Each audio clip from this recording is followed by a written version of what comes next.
Well, good evening, clowns. We have a treat for you this week. DJ Prism did his debut for the URL a couple of weeks back, and he's back now, and he's going to do a warm-up mix as well as co-host the show. John, you looking forward to it? Yeah, definitely.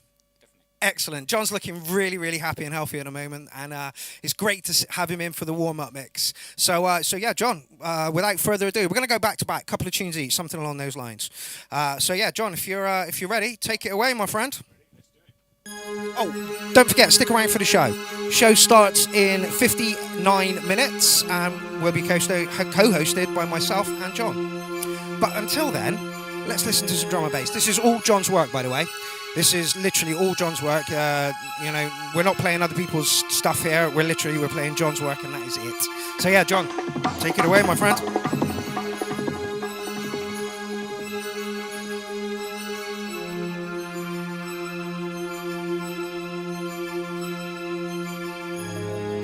One, two, big on the DJ manner.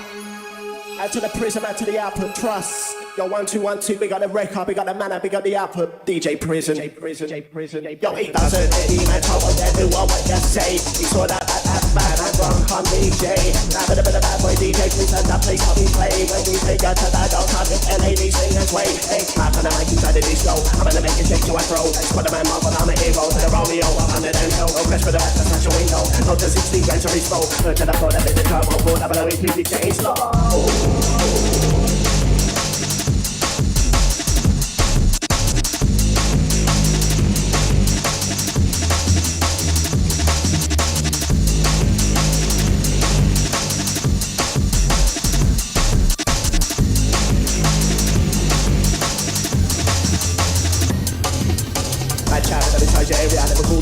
On the name club, and never the mic, Mr. every sector. Sector, right, the basic sector. Now with the beat, it's time to enter. The bad jack inside your area. But cool down the name club, never the mic, Mr. every sector. Live with the mic, with the bad boy bass, man, low. Roll with the mic, take control. Roll with the club, roll with the bad chap, and the mic control. Roll with the mic, with the bad boy bass, man, low. Roll with the mic, take control. Roll with the club, roll with the bad chap, and the mic control.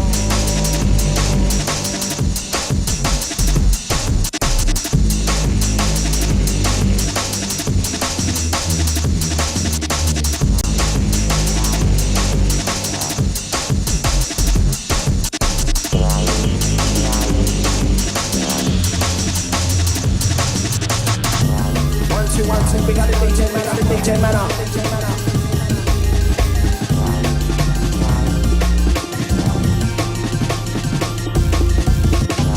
Add to the prism, add to the output, trust.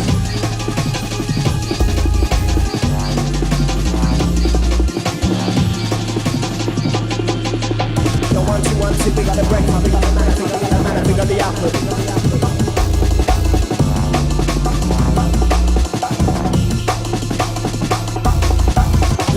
DJ Prison. DJ Prison.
Lord of mercy, Selassie.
vectors.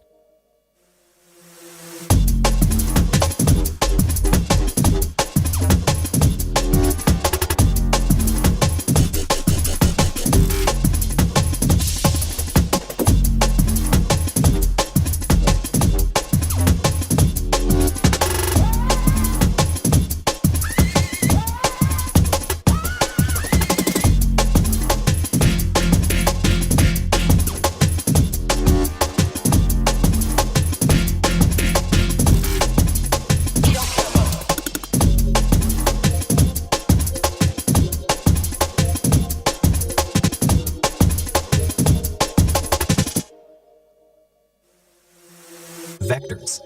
What exactly are they, and why do they matter? Vectors. What makes vectors special and useful in all sorts of fields is that they don't change based on perspective, but remain invariant to the vector coordinate system.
Jackhammer.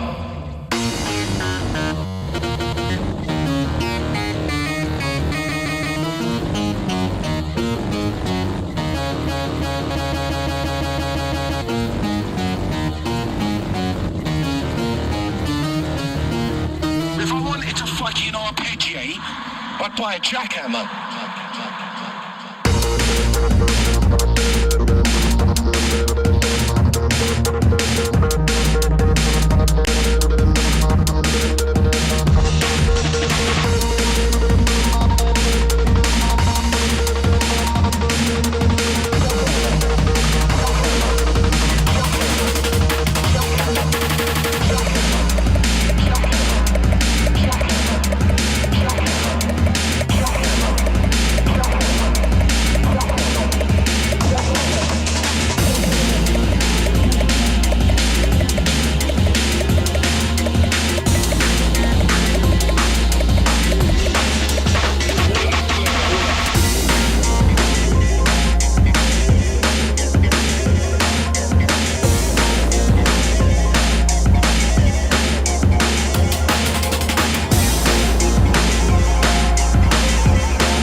show some love for your DJ.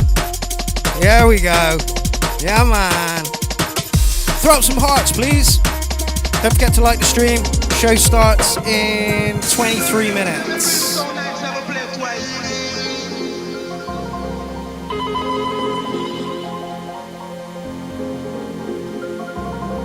What the vibes, nice and nice.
Now hear this. I mean, when we start talking to them, I come on again, you know. Little more, you know. You understand? Just get to the place, kind of, in the heat, you understand? Now hear this. Can I go tell you what every DJ has saying in the dance hall saying, hear this. Come. Now hear this.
anything necessary to make sure that your mission is accomplished.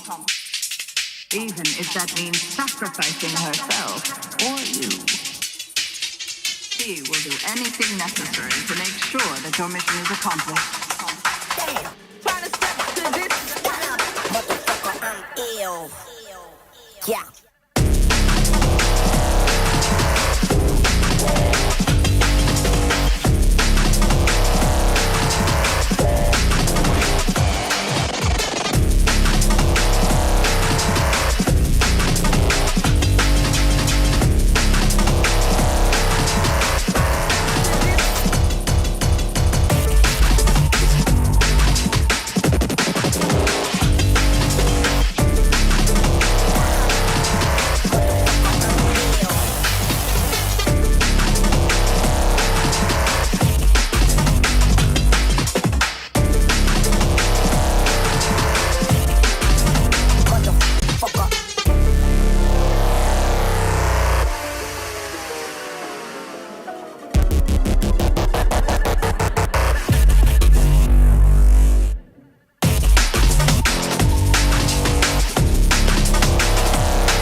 like LSD? Yes. Why? Well, because for one, it teaches me a lot about myself that I didn't know, and it kind of informs me about my environment and what goes on. What's God like? Well, first of all, God is everything. You are currently listening to tracks off of the Acid Junglist EP. I have my copy on vinyl here. It is fully sealed and will probably stay that way. But you can get your copy on the Clown Army Bandcamp or tap up John. Show him a bit of love. You like LSD? Yes. Why?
Dance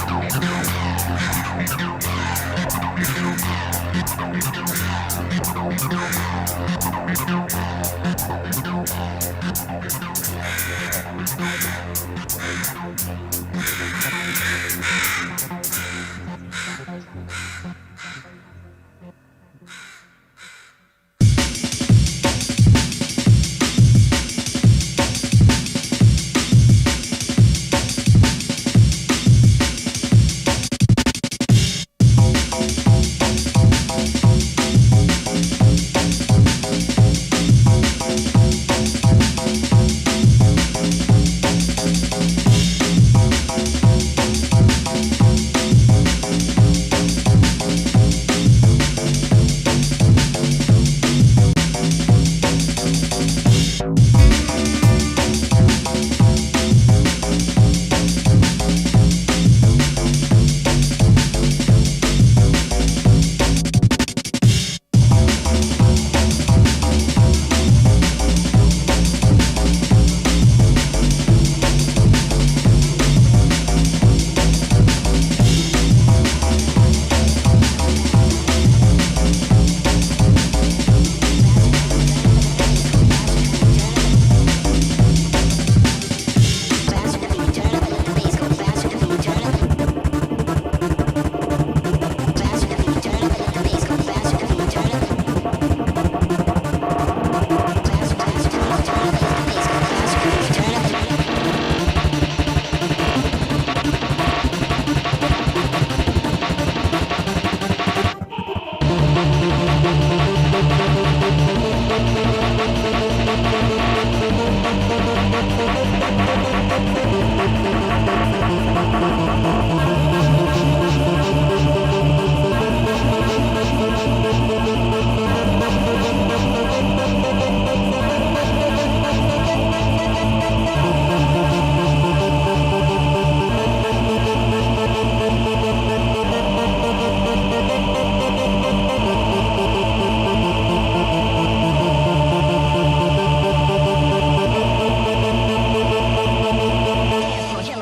get ill. The bass like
T-step, I'm ready to fucking surveil, fucking surveil, fucking surveil, fucking surveil.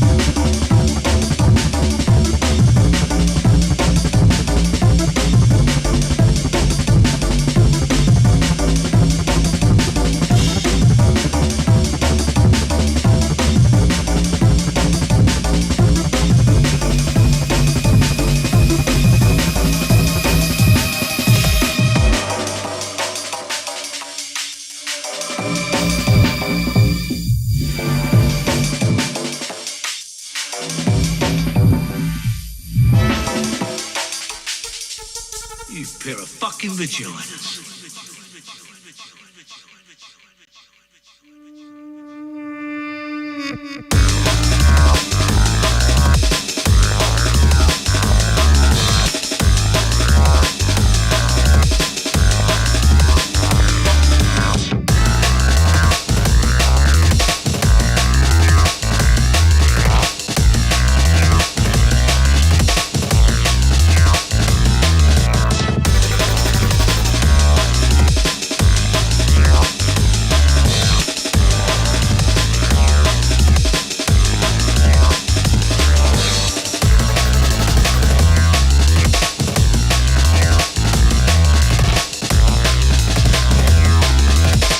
Pair of fucking vaginas.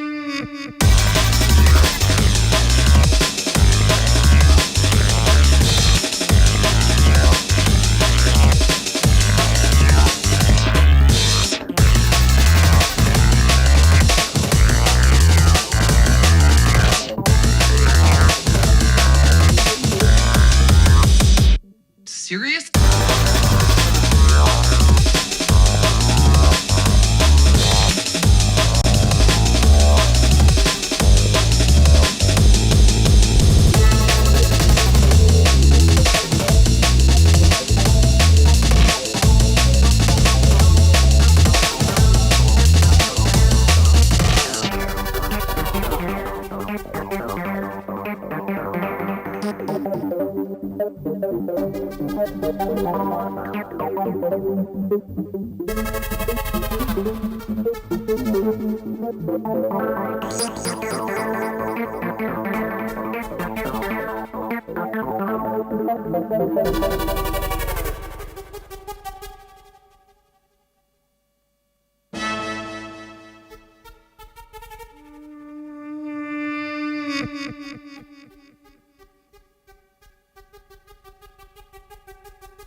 So that's your lot for the warm-up mix. John, did you enjoy that? Loved it. Excellent, that's what we want to hear. So yeah, join us for the show. Should start now, but I'm going to let the track play out. Right, we'll see you at the show in about 2 minutes.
We all want the same thing. We all want to work a little bit less, create a little bit more, and have our own space. That's literally all we want.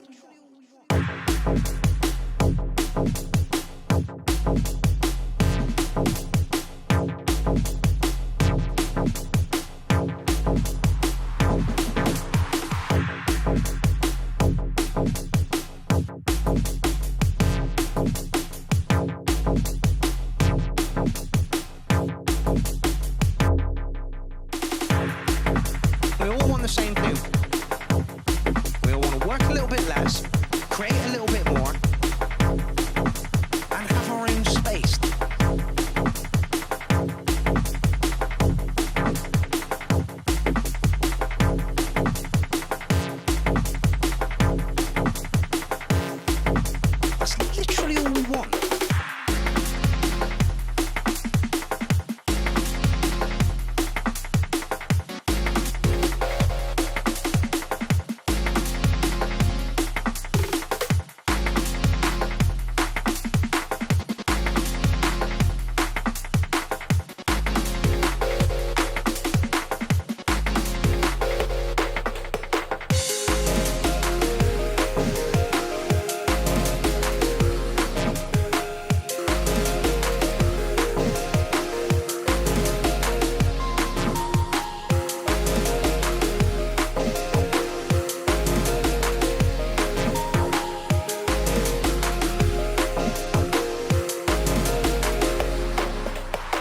We all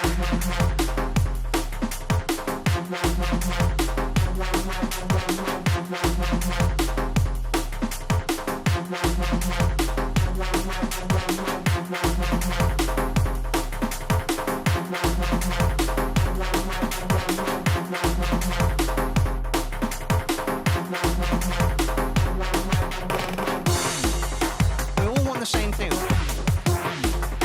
We all want to work a little bit less, create a little bit more, and have our own space. We all want the same thing. We all want to work a little bit less, create a little bit more. That's literally all we want.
We all want the same thing. We all want to work a little bit less, create a little bit more, and have our own space. We all want the same thing. We all want to work a little bit less, create a little bit more, and have our own space. And have our own space.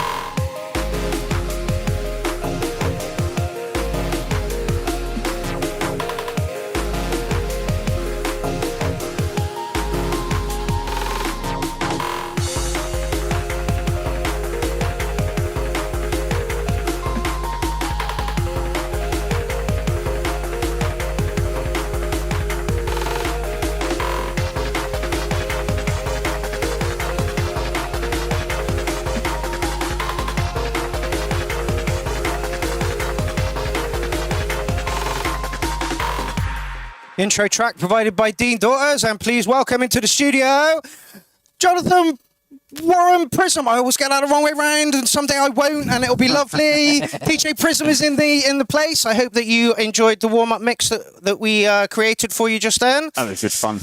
Good. I'm glad you enjoyed it. I'm glad you enjoyed it. Glad you could make it in for that as well. Yeah. Yeah, well, I couldn't last time, could I? I was working until 8 o'clock on Tuesday. So Yeah. it's quite it's new for me, finishing work at 5 o'clock on Tuesdays. Yeah. Do you know what the purpose of that is, though? Go on. So as I can go to salsa lessons. Oh, really? Yeah, so in the new year, once it all kicks back off again, you'll catch me. Yeah, salsa lessons. Well, I'm not surprised. You make drum and bass. It's got that kind of groove. You can do salsa to that. Yep. Yeah, he texted me. He was like, I'm on my way. I'll be 10 minutes. I'm like, it's 5 o'clock. There's no way around Bristol you're going to get here at that point. I was just in queues of traffic. I was like, oh, man. Got here around about 6 o'clock. So all good, all good, all good. Like I say, I hope you enjoyed the mix. And don't forget, you can catch I didn't put a link in the comment section. I will put a link in for his Bandcamp, DJ Prism's Bandcamp. So if you fancy any of those tunes, that's where they live. In fact, I can do that as the show goes on. Right, we are here to do episode 377, which is a massive fucking amount of shows, and we have 21 tracks in the thread, but as John said earlier, I'm sure some cunt's going to put a track in late in the day to keep us here till fucking 11 o'clock. They're not. They're going to follow the rules tonight, are they? They're going to follow the rules. We'll put our foot down and just say, look, no more tracks, 21. Yeah. If their 22nd track comes in, that's it. It's not getting played. Done. Yeah. We're not doing a 4-hour show this evening. We're just not doing a 4-hour show. Okay, who are we kicking off with this week? I think it's a Bad Badger, who I believe is in the chat thread right now. We just give that. Somebody else just put 2 comments in. People and the rules. Who just put a track in then? Oh, Will and the Light. Oh, the Light still find us. That's Graham Lee, who I believe has put his interview in for this week. Right. Where are we? So, Bad Badger has put in 3 tracks again, treating Rule 3 like it's a suggestion rather than an actual fucking thing. Shall we kick off with the first one? Yeah, let's do it. Let's do it. Should we play all 3? I think that's a bit cheeky.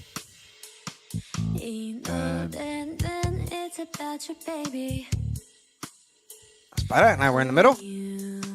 More fucking K-pop, Badge.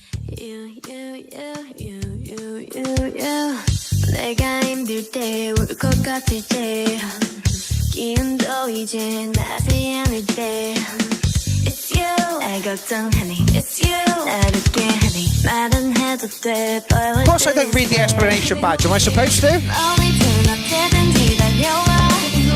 Alright, okay.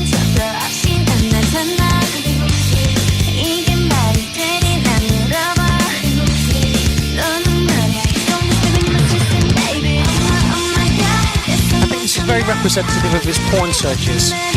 Yeah, probably.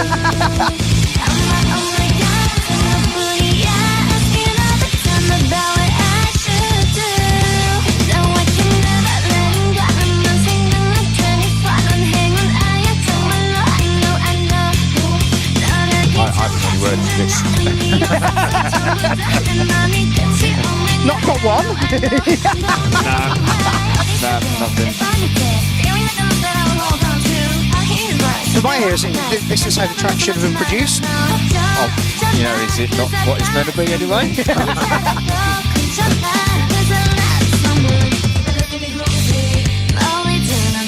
Does it mean about just not a pop beat? Yeah, I believe so, yeah. How he gets away with the videos, I don't fucking know.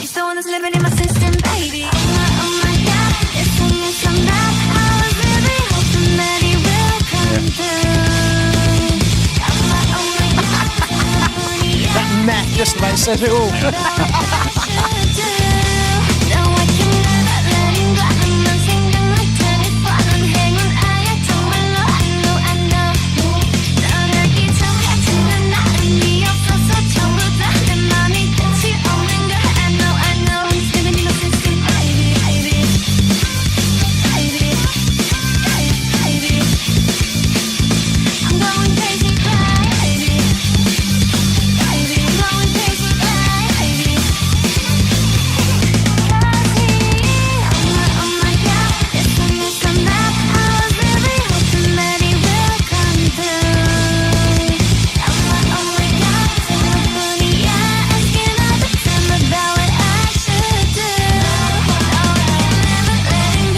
You're wrong there, Oliver.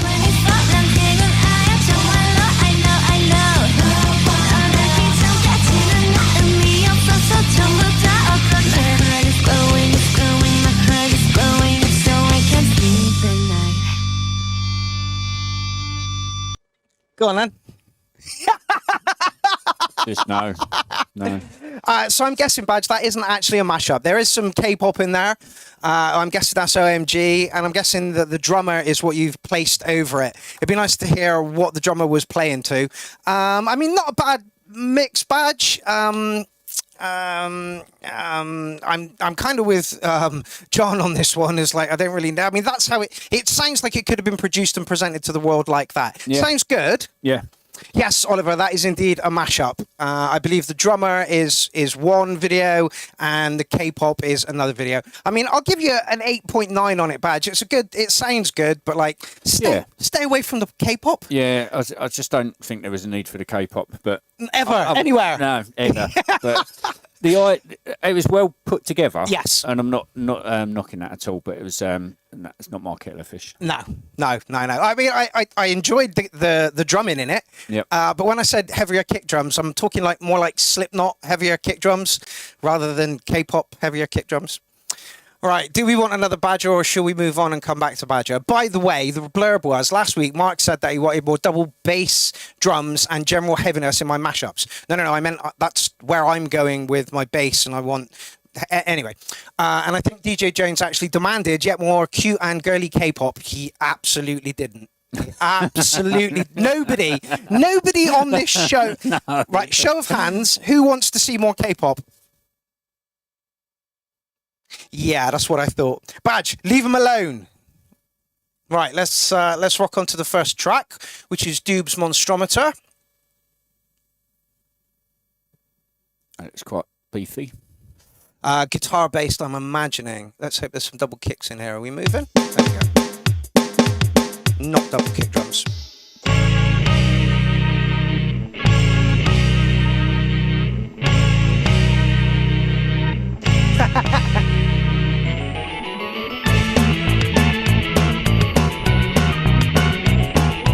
Okay, we're kicking off the show in a weird vibe tonight.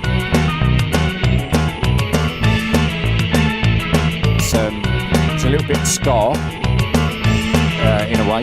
Yeah. It's not ska anymore.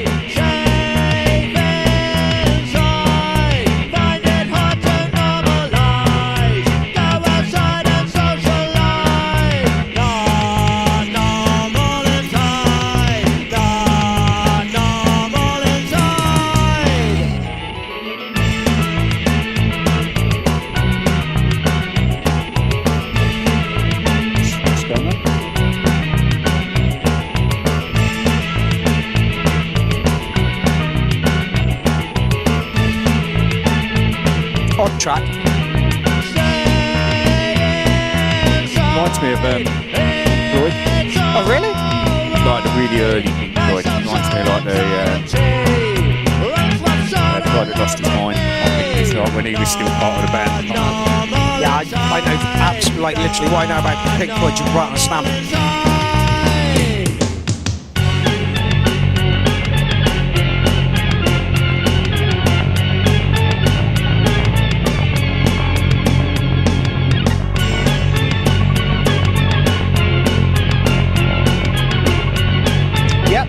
DJ Jones, a bit wonky, has a sort of a ska-ish front feel to it, yeah.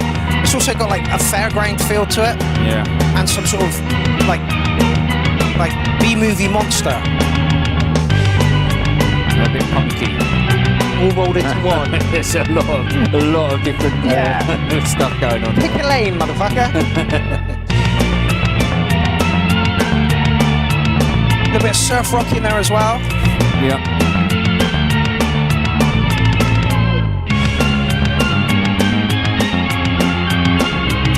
Which Public Image Limited album is this on? Very funny, Bevel Blades.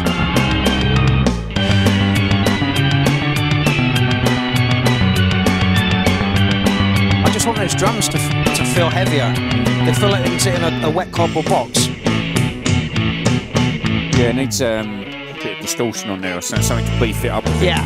Drums are too clean. It's too... That is like the only complaint I have for this one. It moves well, the structure's nice.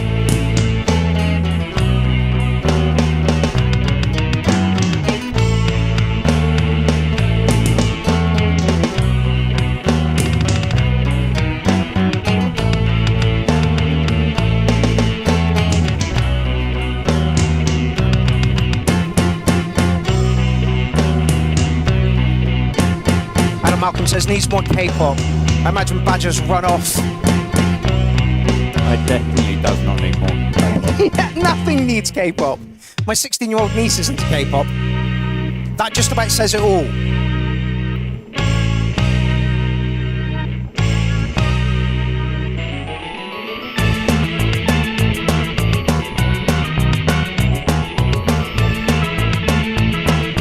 Double Blade says, sounds like a real band except for the drums. The drums... Just, they're too... They are too electronic and clean. Yes. If it wouldn't even take a lot, just a little bit of overdrive on it to just dirty them up a bit. Yeah.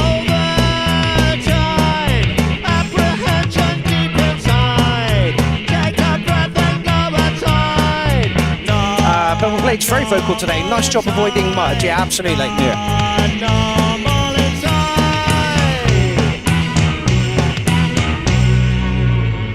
So yeah, I think just beef up the drums. Yeah.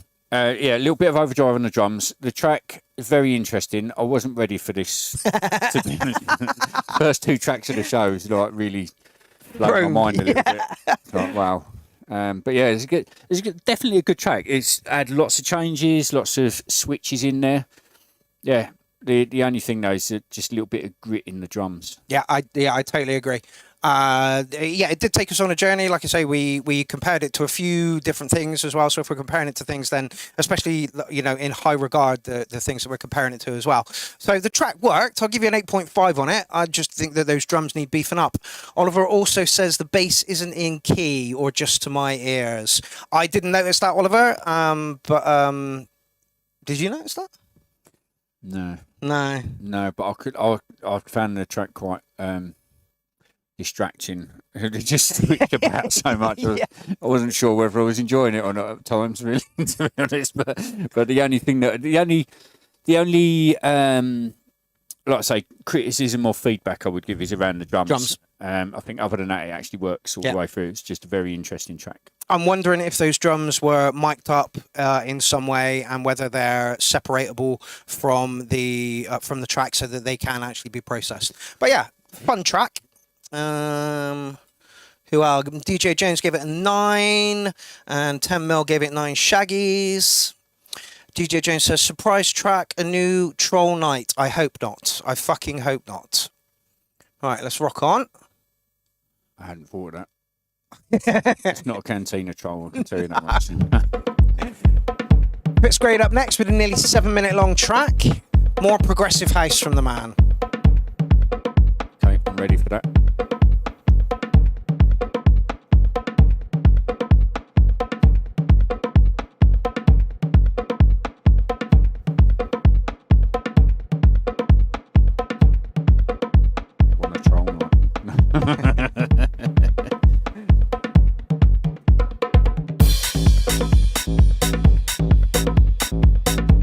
I gotta say, progressive house is one of my least favourite subjects. I can't comment without actually saying, without sounding derogatory about the style of music, really, because I find it's called progressive house, but it doesn't go anywhere. That's the problem I had with it. That's the problem I had with it. It keeps going on and on and on. That's not progressing. That's just long.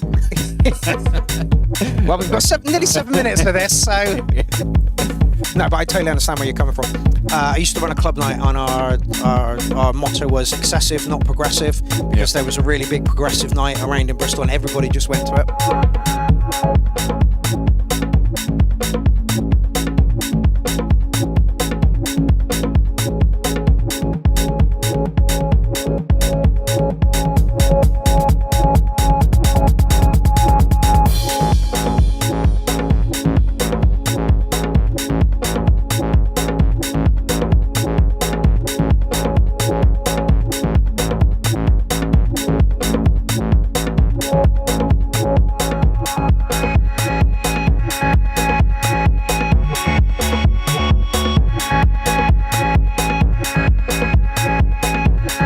Video goes well with it.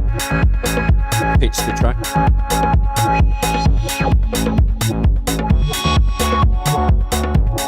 It's actually a lot more pleasant than I thought it would be. Get Me stuff usually is really, really good. I prefer his techno, but he seems to be in a progressive house mood for the past couple of months.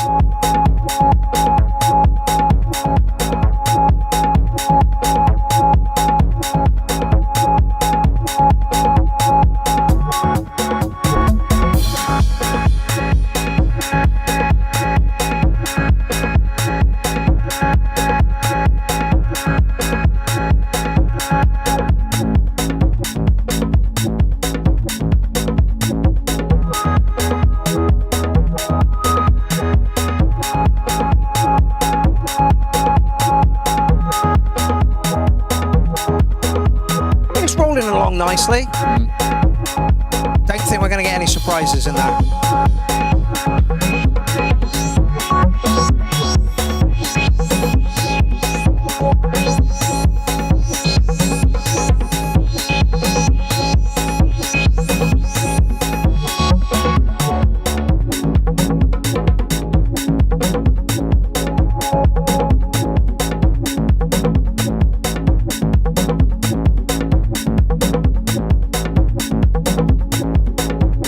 Jamie, are you on? Why progressive house? Why is that where you're at the moment?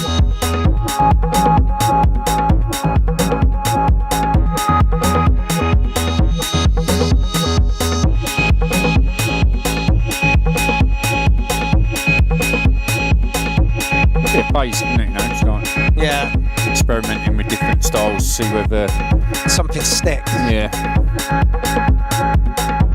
I'm sure he's on. Evening, gorgeous Roy. Maybe he's not. Yeah, he is.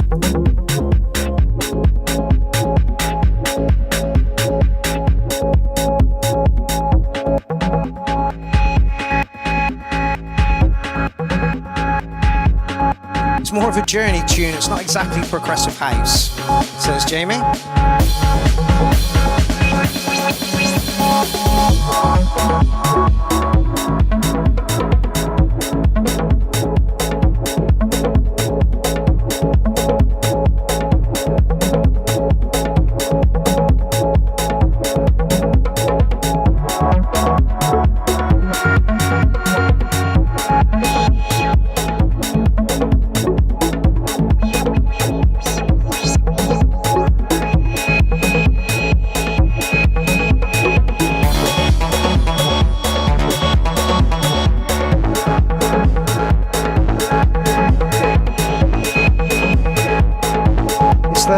What sound just maybe a touch loud?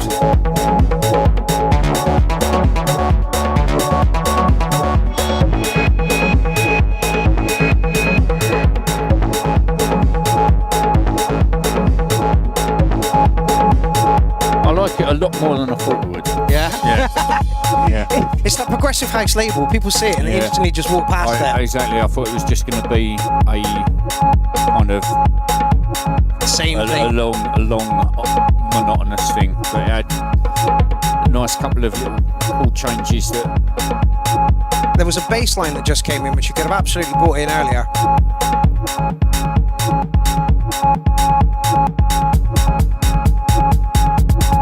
Yep, see, Dean Daughter says the same thing. A bit too much resonance on that lead synth, maybe. Yeah. That's what I was picking up on.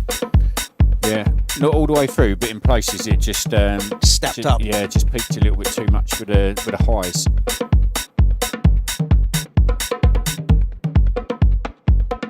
Okay, so yeah, nice safe track. 8.5 resonance, maybe a little bit too high. You got anything to add? The drums worked really well. There was like a journey, certainly a journey with the drums, and I think other than the resonance, it works really well as a track. To be honest with you, I'd probably give it a 8.5, 8.6. Yeah, yeah. Would you buy it? No.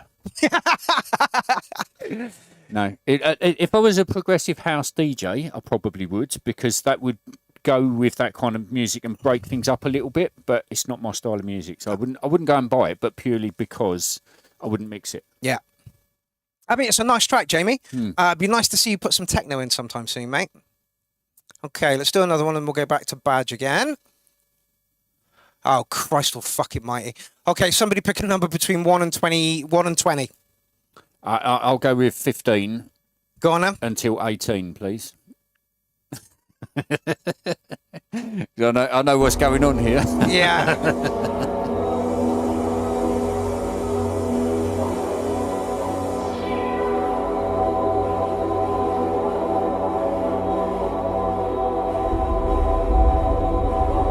Don't forget you can catch Space Beast opening Clown Fest 15, where you can catch myself, John, a whole bunch of other people in the chat thread, and Space Beast is kicking us off.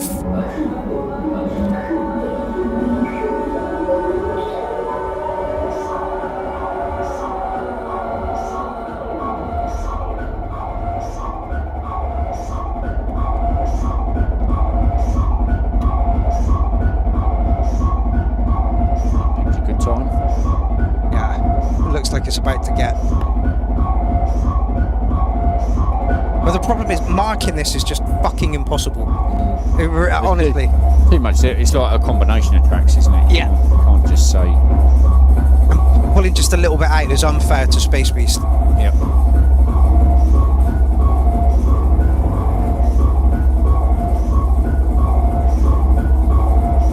From the beginning? Grief. Well, all 23 minutes of it? Yeah, we're not playing all 23 minutes of it, but you said from the beginning, please. I'm like, okay. All right, there's got to be a reason for that. Wow. I've met Space Beast. There may not be a reason for this.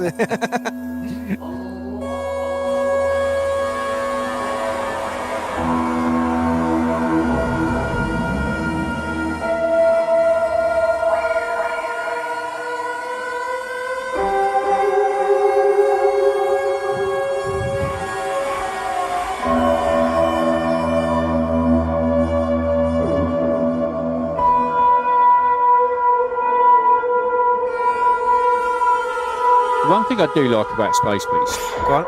is that it reminds me of the stuff I was making in 1997 when I first got equipment. I had an electric guitar, I had a Korg Super Drums, and like 3 Korg polysynths, and I was just like, oh man, just making this sort of stuff. And it's really reminiscent for me listening to it. I was going, I know exactly the world. Well, me and a friend got a drum machine one time, and I was playing bass at the time, and I had a bunch of pedals. So we just hooked the drum machine up to the bunch of pedals, and he was like programming it, and I was just twiddling the things, and this is kind of the stuff we were getting.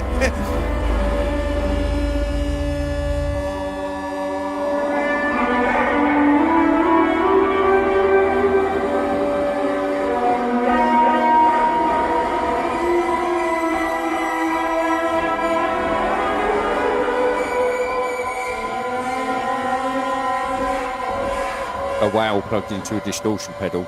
That's exactly what we're getting. Fairly accurate.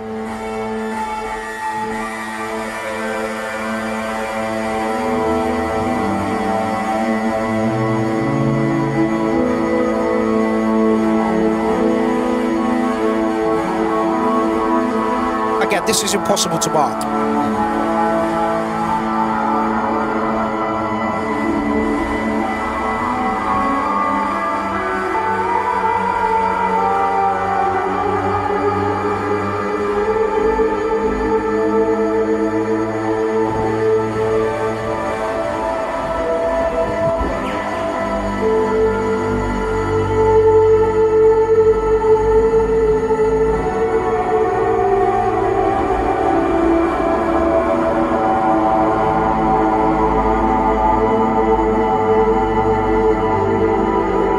It's unique to say the least. 10 for uniqueness, drone.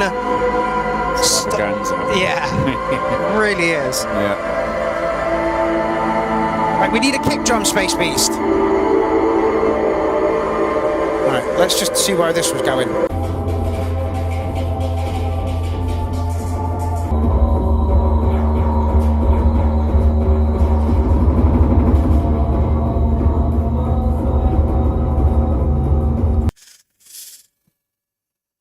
It's yeah, I'm struggling too. it's spacey. Yeah, very spacey. Yeah. It reminds me of Hawkwind. Yeah, and drink badge. That's whenever Lindsay or somebody says Hawkwind, Badger drinks. Oh, so. right, okay. Yeah, definitely reminds me of Hawkwind. Yeah. And that kind of era of Yeah. sort of spacey rock. Yeah. It's awesome, but I don't need 23 minutes of it. No. Again, that kind of stuff just, honestly, it's so hard to mark. It really is. Space Beast, put a 5-minute track in for the love of God, please. Don't forget you can catch him opening Clownfest. Right, let's go back to a badge track, and I will read it out this time. I thought this was funny, so I'm hoping it might cheer certain people up. I'm not saying who. 99 seconds to make a clown smile. Okay, then. Do you reckon it's 99 problems? A bit more K-pop. It does look that way.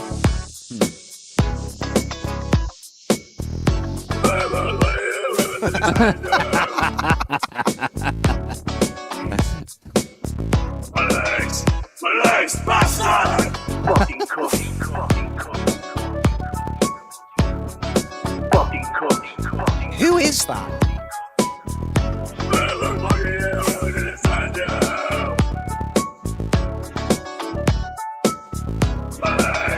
Police, bastard! Fucking cookie. Oh dear. Fucking cookie. Fucking bastards!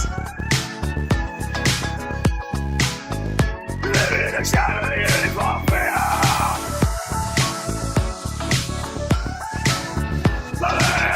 Police, bastard! Fucking cookie. Police, bastard! Fucking cookie.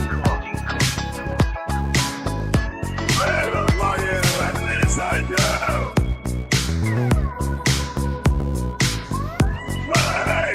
Police, bastard! Fucking cookie. Police, bastard! Fucking cookie. The great thing about that is it's under 2 minutes, so we don't have to mark it. Oh, that's quite handy. Interesting track, Patch. I'd like to know who the vocals were on that one. I was thinking Ministry, but it's blatantly not Ministry. No, I'll get the point of it. It's definitely got juxtaposition. Absolutely. Oh, Space Beast. Oh, he chucked it in twice. Okay. DJ Jones coming your way. Ooh. Jolly. Well, sounds quite jolly. Well, Oliver thought that was genius. So, you got a good mark from Oliver. Deal with that information however you will.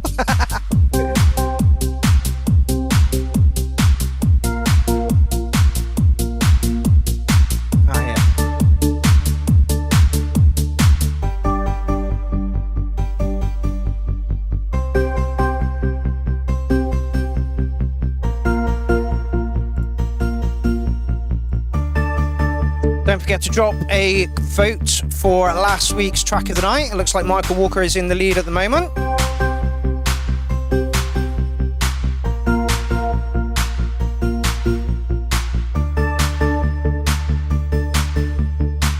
Evening Kino, unless you got a track in the thread later tonight. What an odd selection of music so far. It does feel like a troll session, but I don't think it is. I mean, it's the way it's happened. Yeah, well, I think everybody's tied up with doing Clownfest kind of stuff. So I know that's the reason I'm putting anything lately. I always shoot myself in the foot around Clownfest because everybody's doing tracks for that. Nobody puts tracks in. I made my first track for Clownfest and then decided not to include it in Clownfest and it got released with Pierrot. Oh, nice. So that's the calibre of the stuff that you're putting in for Clownfest then? Or not? No, it's just it's so I can't say, but you just have to wait because it's like every other Clownfest set I've done. It's not what you'd expect it to be. Yeah. So good. Yeah.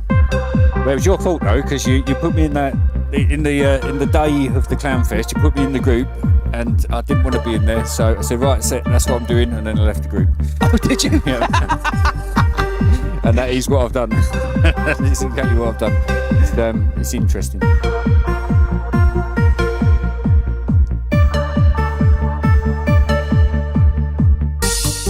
There's too many groups on Messenger. I can't cope with it sometimes. Just what drives me nuts is when people leave like Clownfest 4 group.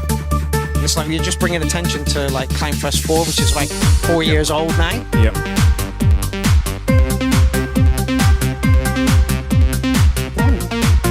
Weird Euro poppy sounding track. Yeah.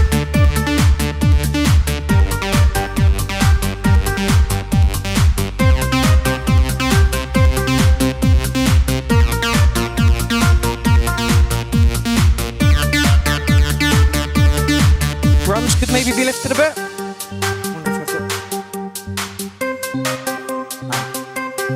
That might help.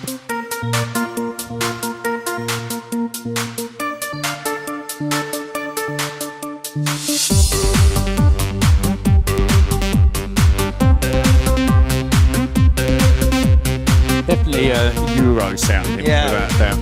Quite cheeky and jolly, without a doubt.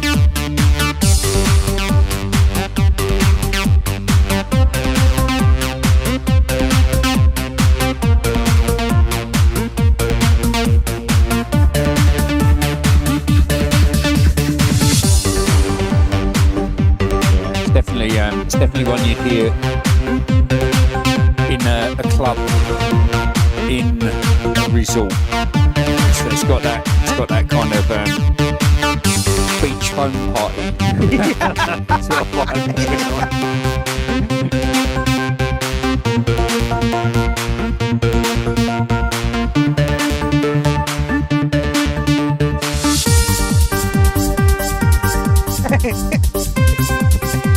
Club classic. And it's just going further and further into that, phone party vibe. Yep. Every bit that you've added to it is just making it more of that era. Good evening, Will.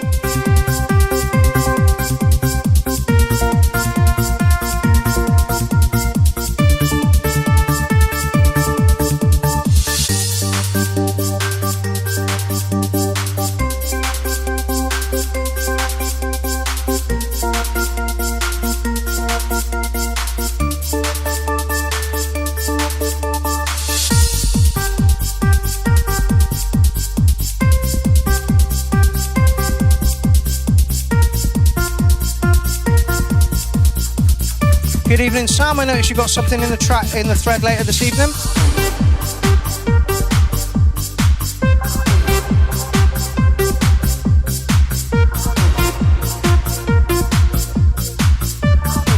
How long is this been playing for? How long is it?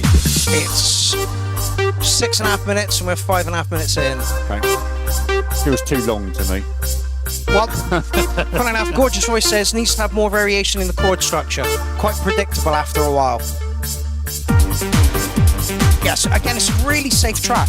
Yeah, there's a lot of breaks in there. There's a lot of variety to it, but it doesn't change a lot either. If that makes any sense. Yeah.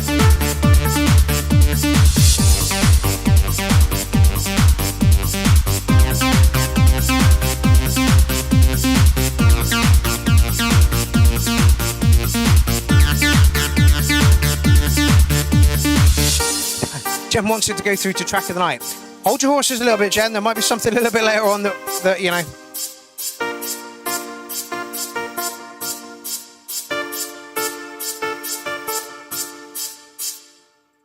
Just super safe track. Yeah. It was easy listening as far as, which is quite, it's not what I'd expect from DJ Jones to be. Exactly. Too easy. Yeah. Yeah, no, I 100% agree with you. Yeah, Europop feel to it. Very, very strange to hear that come from you, DJ Jones, especially after like the last one you put in. Like the production was on point. Yep. Yeah, you can't fault the production. No. It's just too cheesy and safe for me. Yeah. DJ Jones, is there any of your tracks that sell like massively popularly, or or is it just completely and utterly random? Like, how well is this one sold? Are you shifting many units of this? Meaning, is that avenue worth exploring, or is this just an experiment? I mean, to stick a number on it, I think 8's a bit mean, but it's personal preference at this point. Okay. So a bit of Juicy Baby coming up. Ooh. Interesting. Yeah. Juicy Baby's what?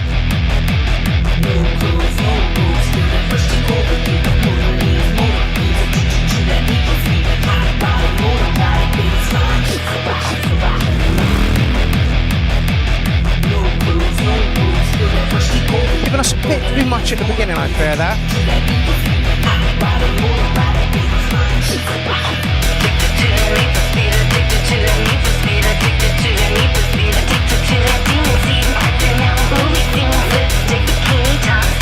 Good evening, Jordan.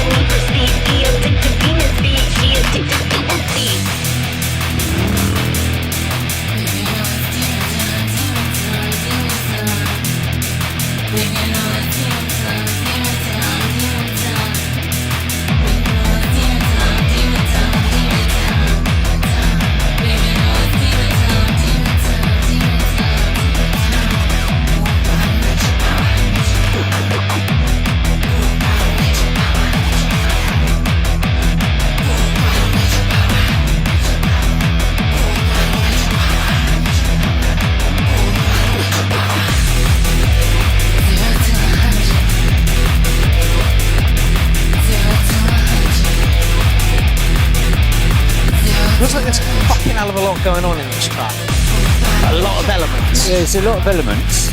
It's but it's not too crowded either. It's separated up enough. Yeah. Oh yeah. It's not muddy. Yeah. There's no clashes going on. Yeah.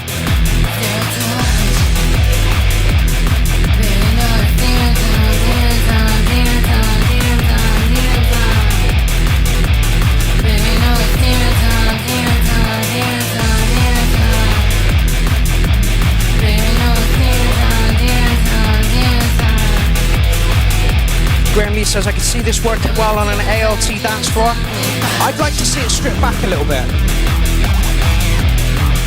It could. I think I see what you're saying because it started heavy, continued heavy, and it's by the looks of the web folder, it's just going to keep going heavy all the way through until the end. But it could quite easily start with just the drums and then bring into the other instruments. Have a little break with just the vocals. So it works. I just think if you stripped it back a little bit, it would work better. Yeah. Less is more. Yes, very much so.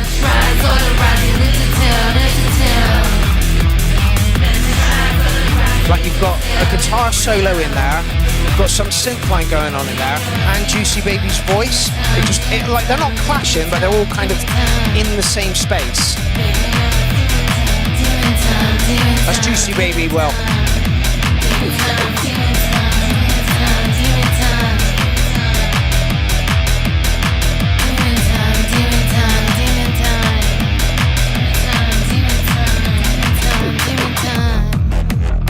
See there? Yeah. That's lovely. Yeah. That is absolutely lovely. And we're in the breakdown for the out of it now.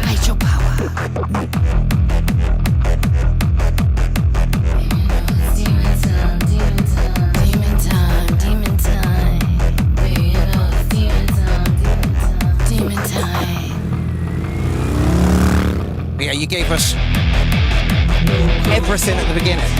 Yeah. That synth line doesn't need to be in there for that. Potentially the guitars as well. I would have, at the intro, I would have had just the bass and the kick drum. Yeah. All the way through until the break, bring in the vocals, and then bring in a lot of the rest of it. Yeah, I totally agree. There's just a lot going on. So I think a look at the structure is here. Yeah. I mean, it's working. Then it goes. I like the out of time vocals as well. Like, there's a lot there. Yeah. I think it's one of those. What you could really easily do with this track is stem it up and get a lot of really interesting remixes from it. Yes. Yeah, I feel that's not needed here. Yeah. So yeah, I think we like what you've got there, Arjang and Juicy Baby. We just feel like you need to strip it back a little bit. Like I say, when it came to here. Yeah, that's that. Yeah. It's driving there. Yeah, it's got the groove to it as well. Yeah. So you don't need to over complicate the track as far as I'm concerned. But that's lovely.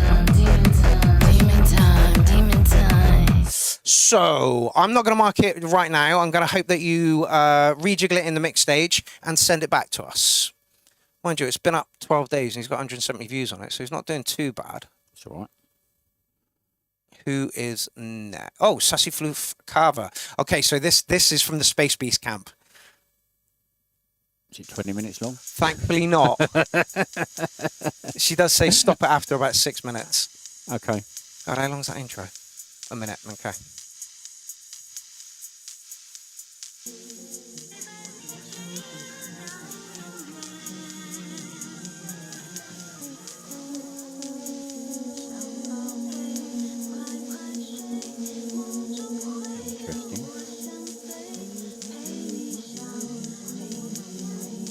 Oliver says of the last track, would probably work better if the chuggy guitar was an octave higher.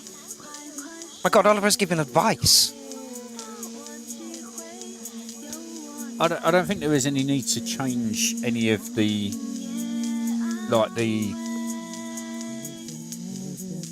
key of any of those elements. It just needed to start with less, yes, build into that, and then fade out. smoother. A bit of filtration on like some of the sounds that are in there because they were all like full on. If Yeah. you filter the guitar, a lot of people miss a trick on that because putting a filter on the guitar is a really simple, easy effect that can change the dynamics of it from being really gritty and grisly to being soft and Introducing it. yeah.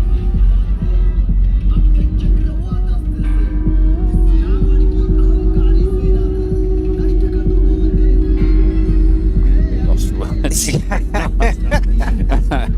I do feel like it does feel like a bit of a troll show. Has anyone planned this? Just out of curiosity. No, the universe decided this time round that, you know, there was no instigator on this one. There's just a requirement for it. Is there? There's not been enough ambience. Not enough space in the world lately.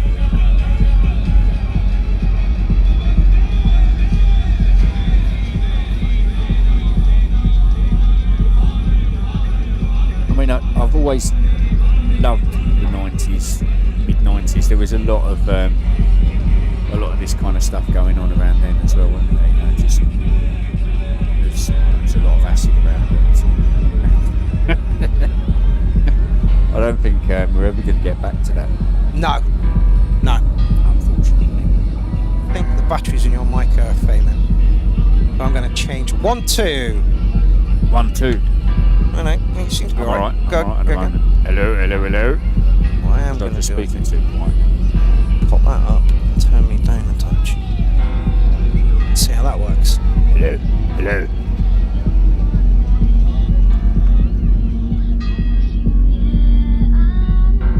Oh, Jonathan R. Cross is here.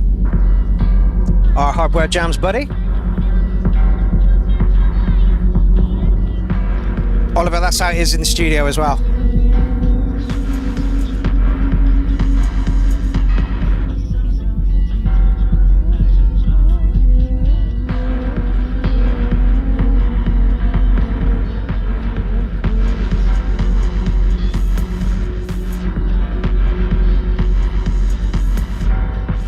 Evening, DJ Norman.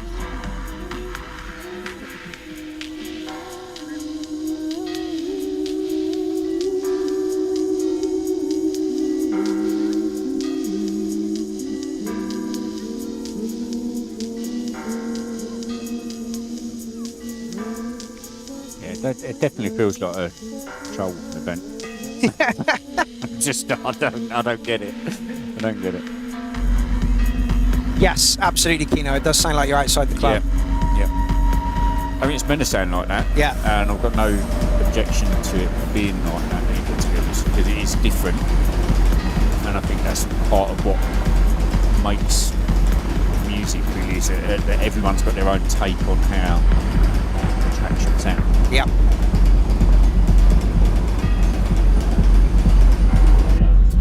Jason Marsh says, love this track, full of self-loathing and anxiety.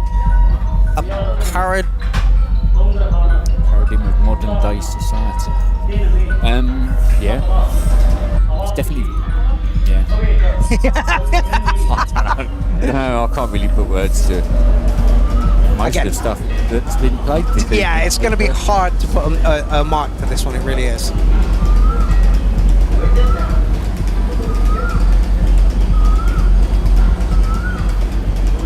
We're at 6 minutes.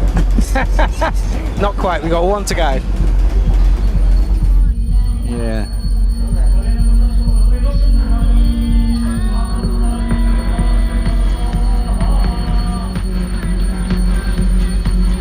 What I respect about this kind of stuff is I could never make this. Like in my wildest dreams, I could never make this. No, I can't. I've tried making ambient stuff, and it just I always end up going back to jungle. I never. Yep. I can't actually tone it down. Yeah, tell me about it. Right? Yep. It doesn't work for me. So yeah, I'm always respectful of the fact that people can do, like, because it's got all the elements there. You've got the kick drum. Yeah. It's got, but there is some melody in there as well with the vocals. There's a lot of discordance, a lot of out of time stuff to make your brain work. Yep. It's got a lot.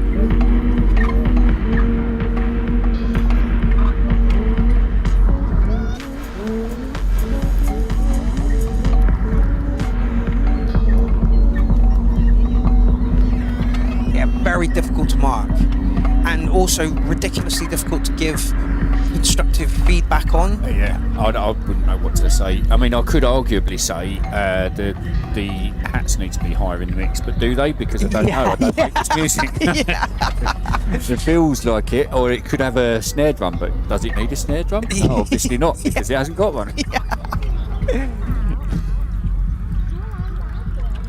But yeah, I have massive respect for people that make this kind of music. Yeah. However, marking it on like what is essentially a dance show is stupidly difficult. I'd mark it a 9 for quality. Really? Yeah, because it actually held my attention. There was a couple of bits where I was like, okay, is it going to finish now, or could it finish now? Should it finish now? But it kept changing. Yes. And yet it still had that solid kick drum that then morphed about and moved and done different things. So I'd give it a solid 9 for the composition, shall we say, but I wouldn't know how to mark it in, because like I said, arguably the hat should be there, more present, and it should have a snare drum to go with the kick, but it's obviously not meant to have, because that's not the track. Yeah. So again, marking that stuff is super fucking difficult. You can catch Sassy Floof Carver at Clownfest 15. And yeah, her sets are always very, very unique. Very, very unique. So yeah, I don't know what to say about that one. Okay, DJ Shade coming up next. I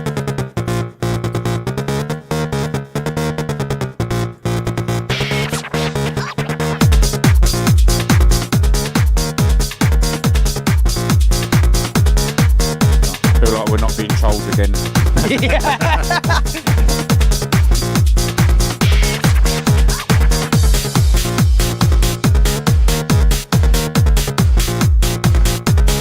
Just over a 2-hour show.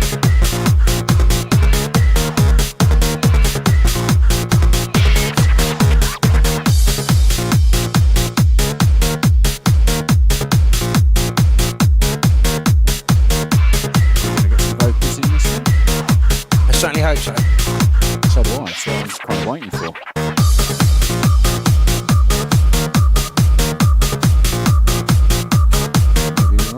Maybe we're getting something different. Maybe it is a troll show. Hey, at least it's not 51 second track longs. Yeah, I know. It's good fun. It's good fun. The thing is, though, it's like what you really don't realise is that it takes months. Yeah. To get everyone to do their little bit and then submit it all at the same time. And it's just, I think it must have been around February or April time that I said, oh, I've got an idea. Really? That long ago? Honestly, it was a long time ago. Wow. Because like, there's other things that go on as well. So you've got, we had to wait for something to happen, and then Dean Addy's remix competition. So it's like, well, I don't want to do it. It needs to be.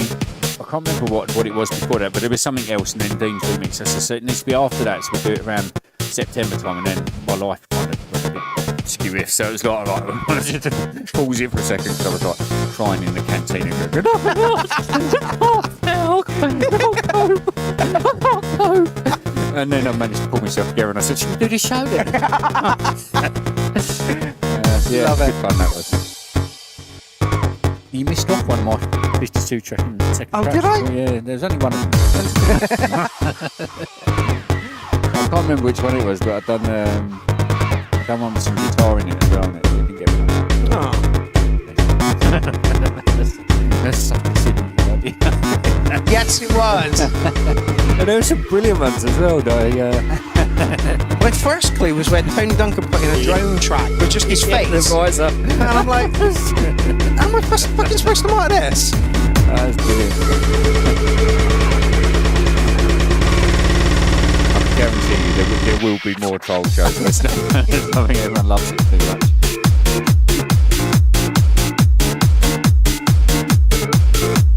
The only rules, like, because I sent you the picture as well, the only rules you're not allowed to know about it. So at some point there will be another one that will just be like, Well, that's kind of, like, Gasm's, you know, the TD3MO kicked it all off, and that's what kicked off the Bandcamp as well. So, you know, happy for it. I like this, but it feels like there's something missing.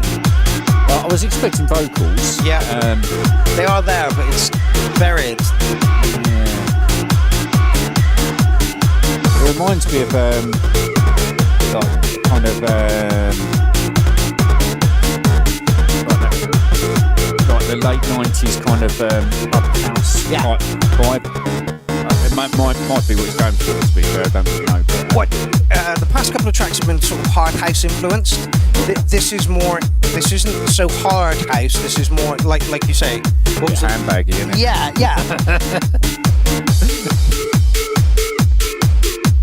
Track of the night. I'm not sure about that. Lead synth needs to absolutely go off after that build up. More crazy shit here. Yeah, I agree with that as well. Yeah. I think we talked through it a little bit too much, and that was partly my fault because I got carried away talking about the 52-second takeover. But yeah, it was too handbag for me. Yeah, if I'm honest. Yeah. But I didn't dislike it. No, it was pleasant to listen to. Yeah. You know, who was it? Jason Marsh says, "Is this going to take us somewhere?" I kind of feel like it didn't. Yeah. You know, it felt a little bit thin, like it needed something as well. Missing one more sound, I reckon. Yeah. Jason Marsh says, no, sorry. Will Joseph says, sorry for being an ignorant fool, but who are your guests? My guest today is. Hi. DJ Prism.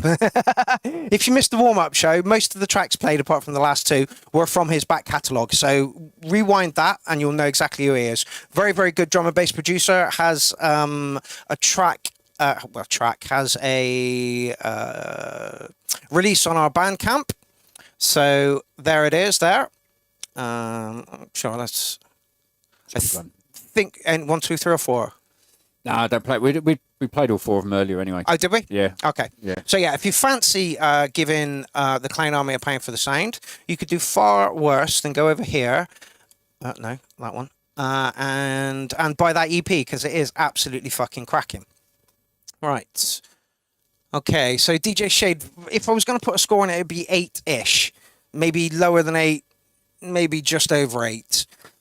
Yeah, I'd agree. It's around an 8. I think it needed something. I was expecting some kind of hip hop vocal to come into it. Yeah. And it didn't. And I think if it did, that would have turned that it would have turned the track into a different track. Yeah, absolutely. Yeah, I agree. But yeah, it would have made it as well. Jason Marsh says 7.5. Okay. Rather competitive scoring going on. In apparently, Graham Lee changed the track that he was putting in. So here we go. This track is from a very long time ago when production meant just switching on the synths. It's been uploaded for about 6 years, but I believe it's a lot older than that. Sorry for changing my track. No, that's absolutely fine, Graham. It's been a weird show musically so far, so... Yep. Drum and bass, $50 million.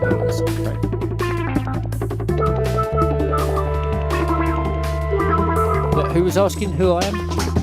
Will Joseph. Will Joseph. Has he got a track in today? I don't think so.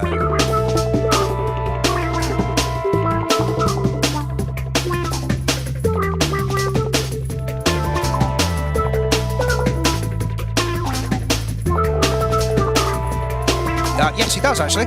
He does? Yeah. Okay. I'll score it now, 2. No, Love joking.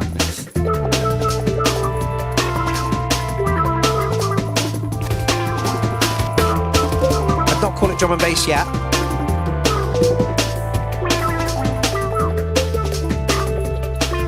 It's got more of an Apex Twin vibe to it than 2 experimental.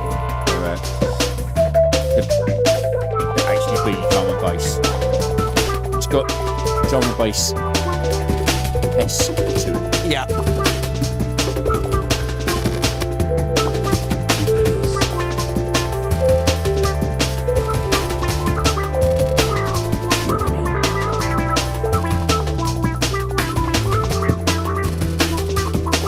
was trolling in the comments again. This sounds like it comes from a time when you should have just turned the synths off. Ooh. Yeah, you vicious bastard. There's no need for that. There is no need for that.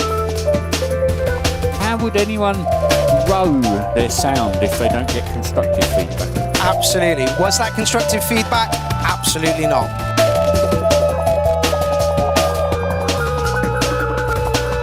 Need some flute. Now that's that's constructive feedback. I don't think it does need some flute, personally.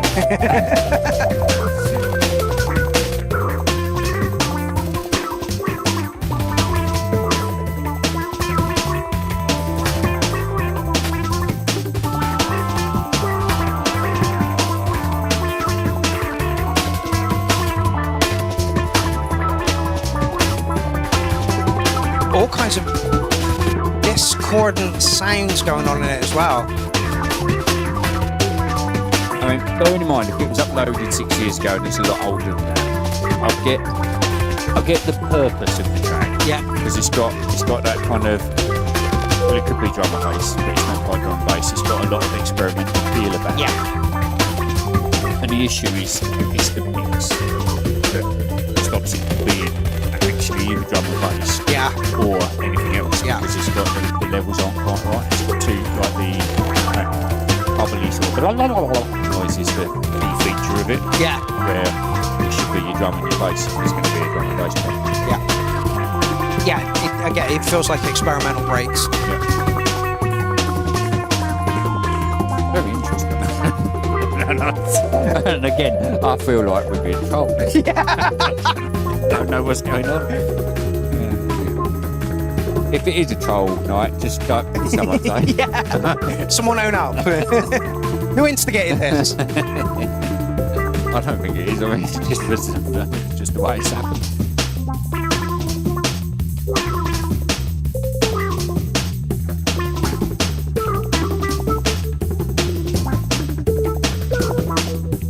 All right. Okay.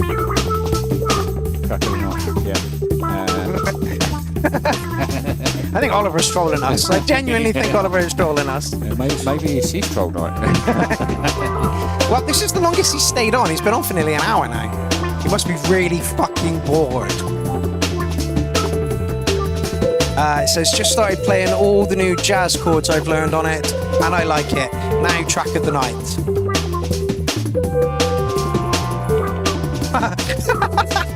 Warren, that's brilliant. I like the melody. It sounds like the adults in Peanuts. Brilliant. Yeah, I think, like you said, it's that noise that's driving the track forward, where it should be the drums and the bass. The bass in it is really good. Yeah. You know?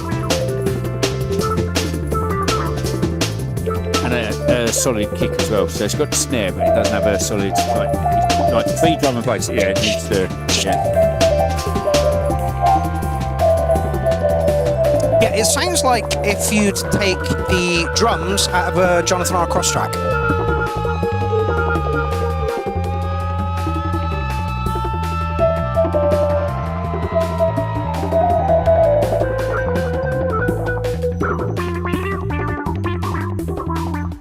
Drum and space.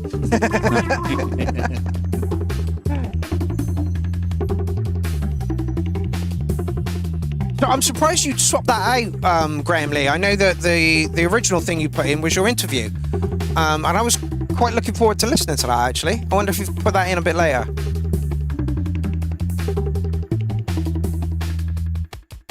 So yeah, it's more jazz and bass. Well, no, it's not even jazz and bass. It's more jazz. Experimental breakbeat. Don't really know how to mark that one. I'd say it was more a wobbly synth than anything else. Oh, really? Yeah, that was definitely the key feature in there, was that wobbly synth line. I think but if it's an old track, I think a lot of that is down to the mix levels and the fact that it didn't have the kick to go with the snare. Yeah. If it had the kick and the snare, and then the bass, to be fair, the bass needed to be EQ'd so that it had like the sub as opposed to the mid, but that's just critical how you turn it into drum and bass rather than it being what it actually is. Yeah. Any information that we give to you would turn it into a different track. It would pull it more into the drum and bass realms rather than the experimental Aphex Twinny kind of thing to it. Yeah. So interesting track. Not sure. Jazzy breaks is probably where it should be. Yeah, definitely. What we got now? Oh, Kino. Okay. I swear we're being trolled. Look at that intro. Yeah. What's going on? Oh.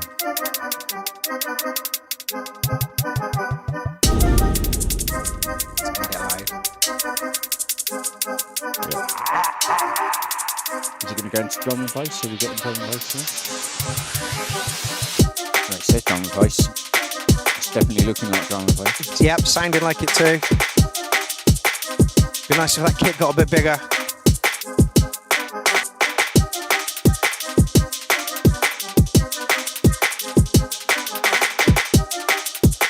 Deep in the village.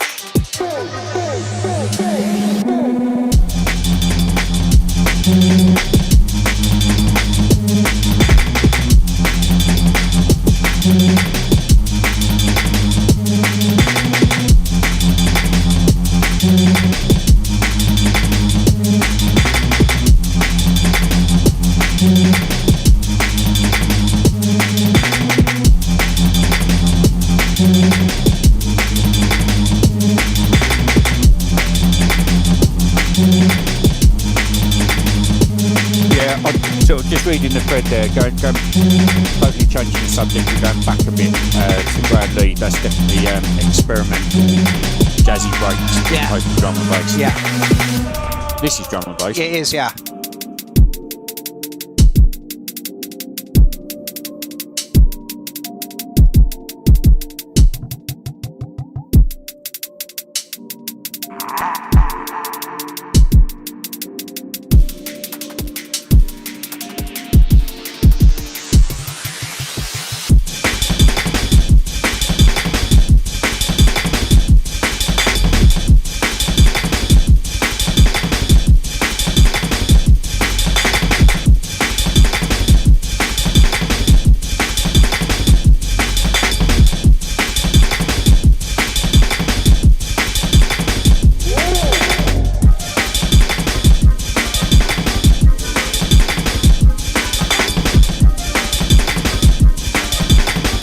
Look like those highs have been chopped, or whatever's going on there has been chopped.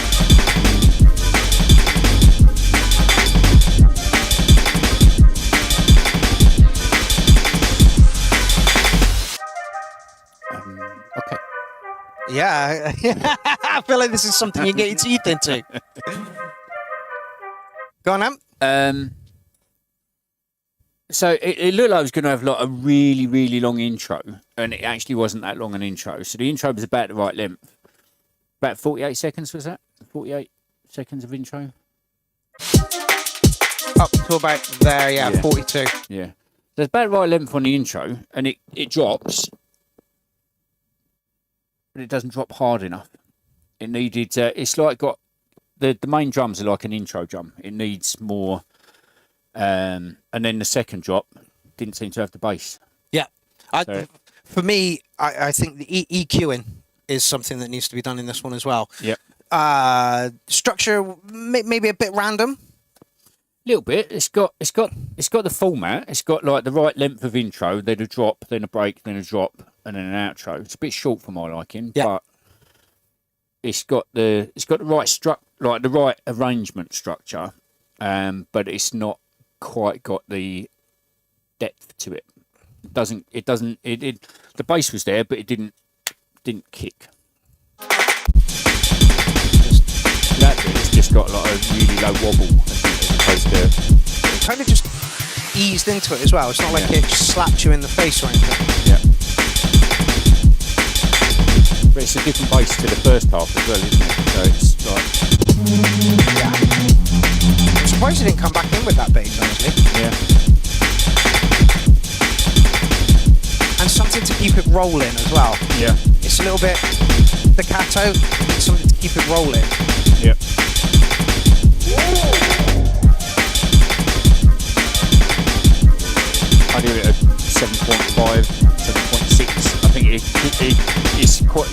quite easily be resubmitted as a finished track. Yeah. It doesn't feel like it's got everything that it should have at the moment. Yeah, and there's a couple of fills in there as well to give it a bit more variation. Yep.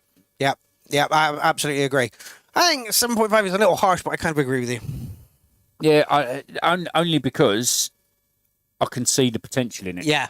It could be so much more of a track than it is. Yeah. Yeah, I would agree with that one. So yeah, interesting track, Kino. Are you a drum and bass producer? Like, I'm pretty sure the stuff that you put in before that was more techno-y, but I could be wrong. Okay. And so continues the Weird Music Night.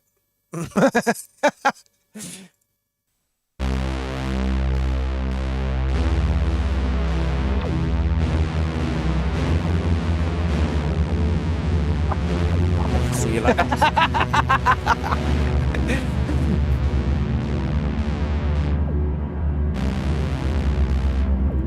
This one reminds me of that track that my son made. There is no real me.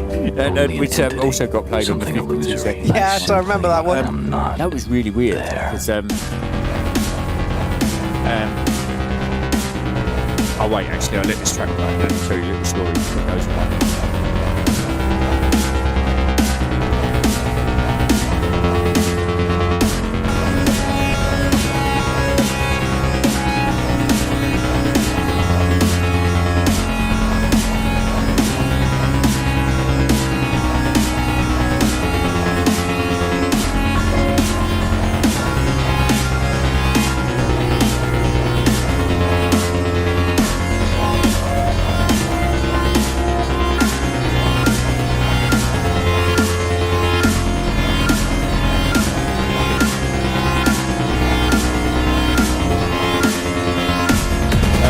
Is it Worm? Yeah. Yeah, so this is Worm.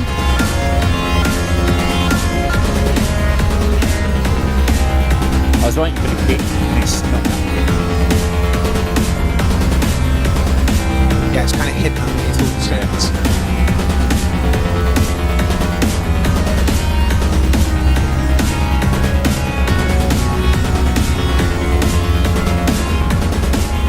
Got a Tron sort of vibe to it. Quite like it. It definitely needs more of a stomp with a kick. Yeah, I don't even think giving it a bit of volume in the studio will do it. It's too low in the mix. There is no Well, not even low in the mix, it's just it's the wrong kick. something illusory. I simply am not there. Yeah, it's almost like it's sucking the air out of where the kick should be. It needs a buggy, the wooden sort of kick goes. Yeah, yeah. Feeling very critical tonight. I don't know what's going on.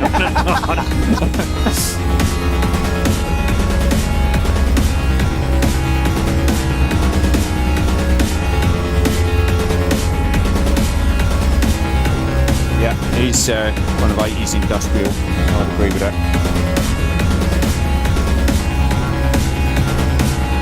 And there possibly is a model aircraft in the background as well. I'm like, what? You know what you get when you get manufactured vinyl? We haven't done any picks yet, but what I was going to do was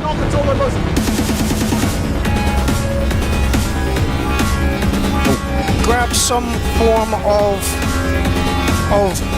music on a physical capacity, so a tape, record, CD, no MP3s, none of that nonsense.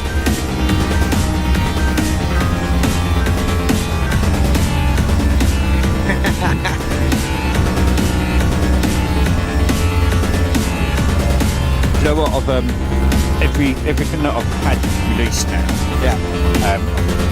Originally, when I first started getting them sent through, I'd open them up, played them because I wanted to have a listen to it, and then I replaced them all with sealed copies. That's never getting opened. None of them are opened anymore. They just sat there as a sealed copy.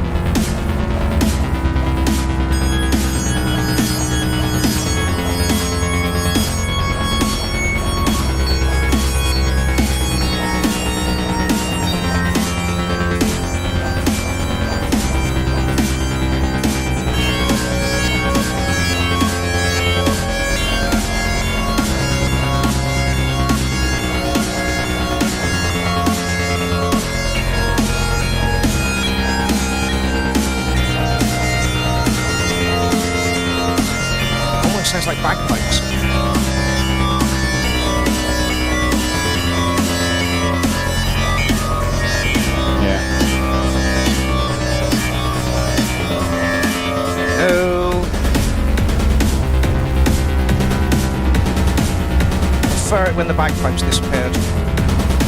Yeah. I'm still disappointed with the drum personally. Yeah, no. Other than that, I actually quite like the track. Didn't need bagpipes, so. No.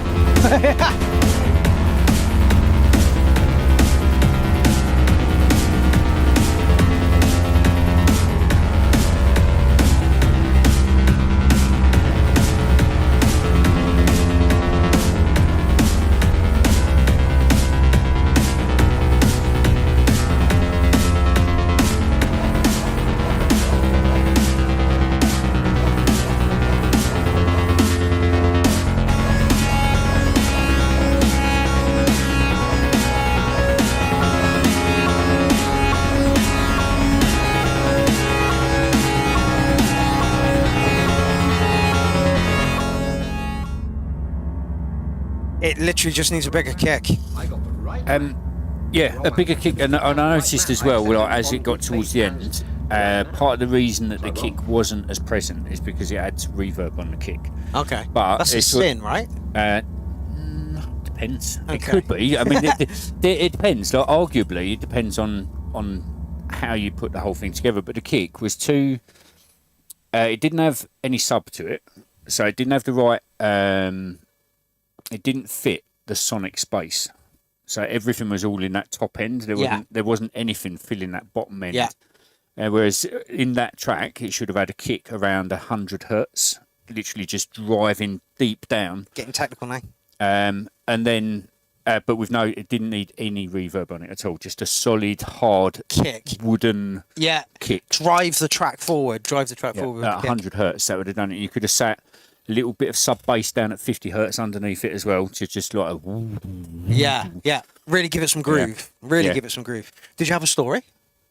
Yeah. So the intro of that reminded me of a track that I submitted on the 52-second track night, which had been made by my son, who is 6 years old. And I've been making music with him for about 3 years now. Okay. And every time we'd make some music, I'd open up Reason and say, I want to, and he'd pick and it got to a point where he could actually open up a new synthesizer on his own. He'd just like play with a mouse and work out. Nice. So, which is good. And he likes making music, but I'd got told off by my ex-wife because she said, look, you keep making a track when he makes some music. And I was like, yeah, but otherwise it's not music. It's just like he just hits all the buttons on the keyboard. And she said, you should just let him do his own thing. Well, that was his own thing. Oh, okay. That was completely him. There was like, all I'd done was actually mastered the sound that he'd made. Okay. And then I'd sent that to my ex-wife, and she played it to him after school one day, and he went, "Oh, it's horrible, no." so the lesson from that is always engineer the track. Yes.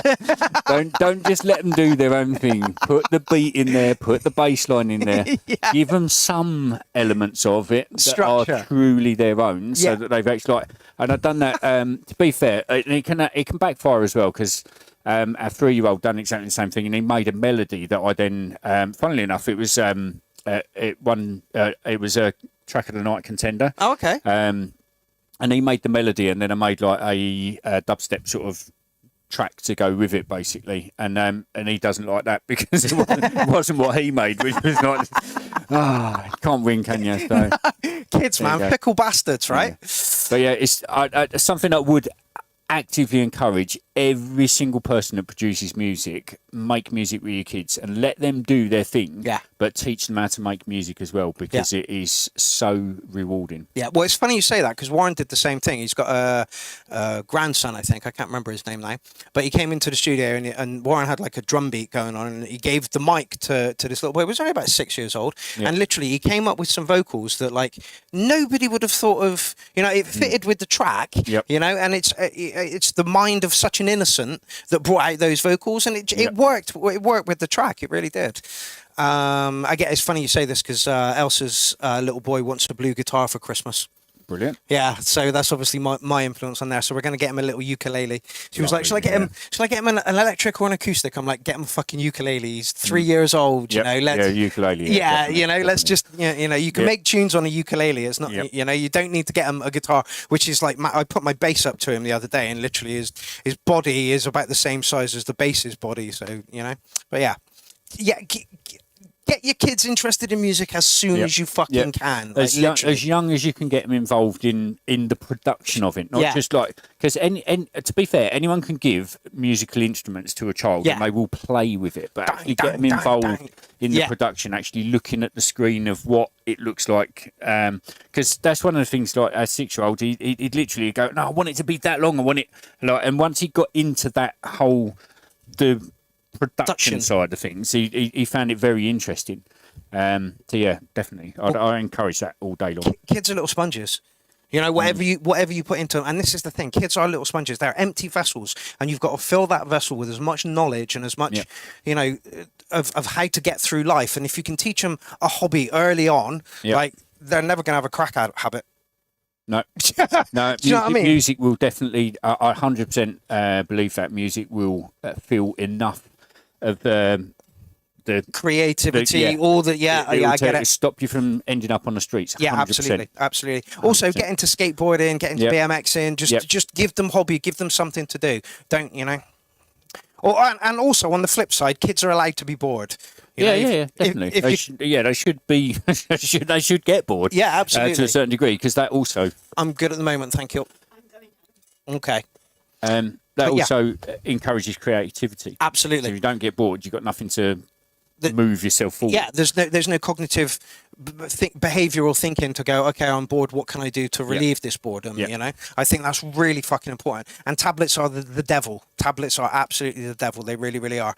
It's a cathode ray nipple for your child, and I understand that in some instances it is important to have that when they, you know, you've got something busy to do and you need to keep them occupied and you haven't got the time to spend it with them. So I understand the need for a pad or a TV or whatever. But yeah, teach them a hobby, get them into something like Tim's kids do karate. The boy does skateboarding. The girl does scootering. Yeah, you know. So you know, and I couldn't think of a fucking word at all. And both of them are into music. So yeah, teach them from an early age. But you know, anyway, and I get, you know, it's kind of, you know, I've got a 3 and a 4-year-old to contend with at the moment, and keeping them occupied is a right fucking nightmare, I can tell you. Okay, apparently this is a country song from Michael Scholar Tisgard. Okay.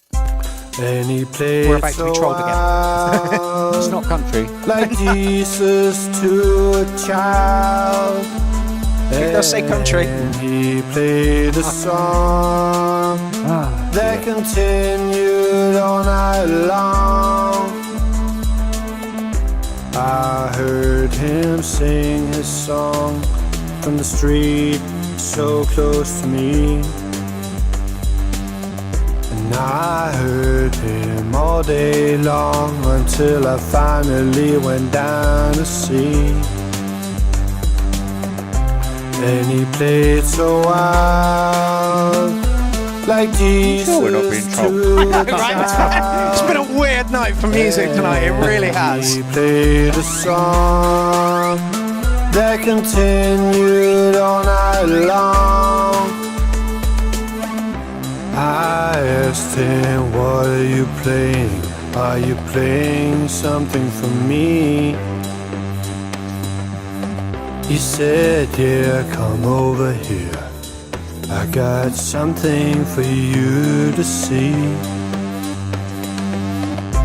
And he played so wild, like Jesus to a child. And he played a song that continued all night long. Said, are you playing for me? Oh, no. I'll say something in the end, I just don't know what. It's very. It reminds me of something. I have a car to get to heaven when the world falls apart. Here you go, my friend. And he played so wild, like Jesus to a child. And he played a song that continued all night long.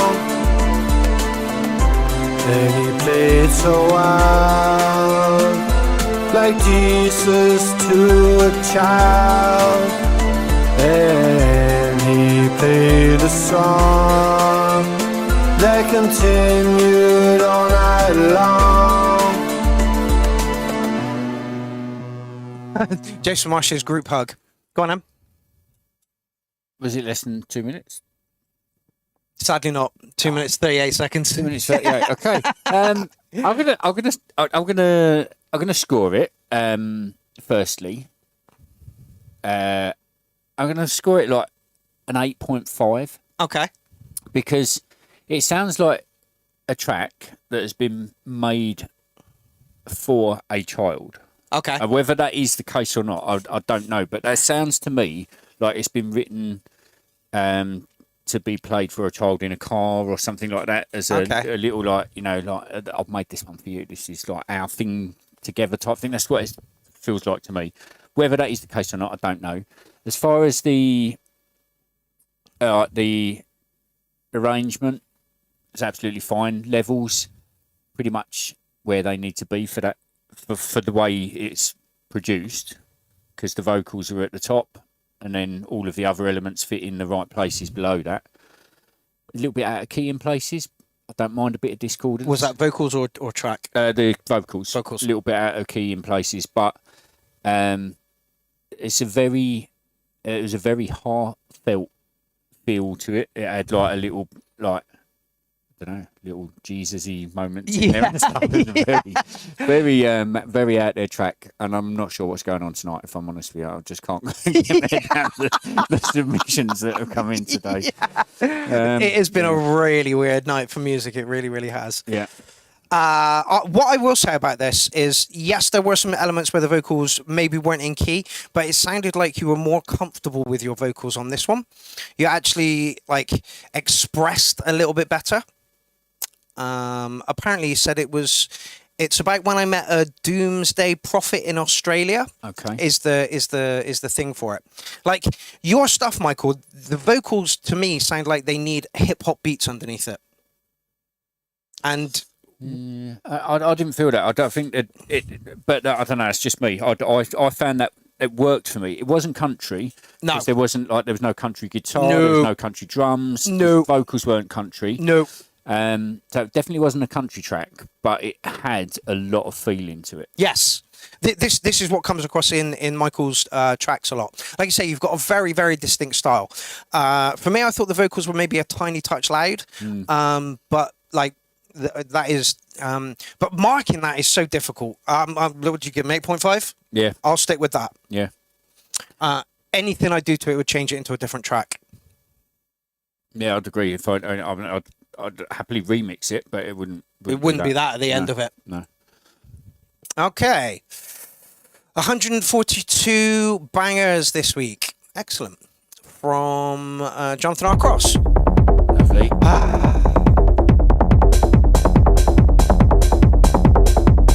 First track in the night.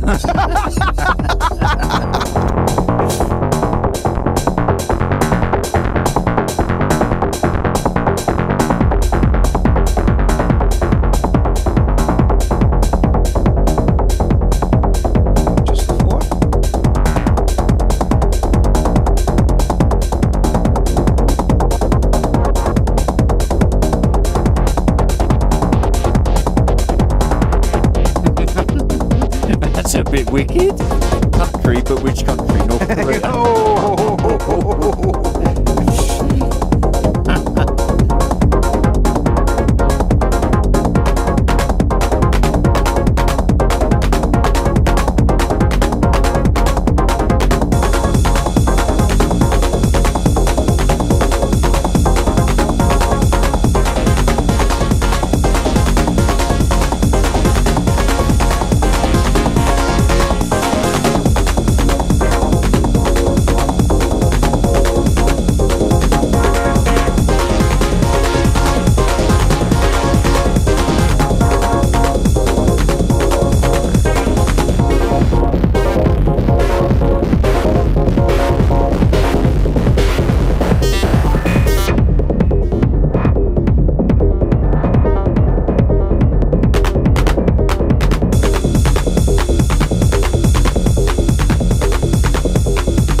Jonathan Arcross is in the chat. I believe so. Let's just check. Yes, he is. So on the screen in front of me, I can see a timer counting down. Is that where you've given yourself like a 4-minute track and you said, right, that's because it's clearly live. So is that your countdown for when you need to end? I believe so, yeah. I think this was from Hardware Jams Challenge. Some great frequencies in that.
Too short. You still got a minute and a half to go. Yeah. Like literally too short. That was the only criticism of that one.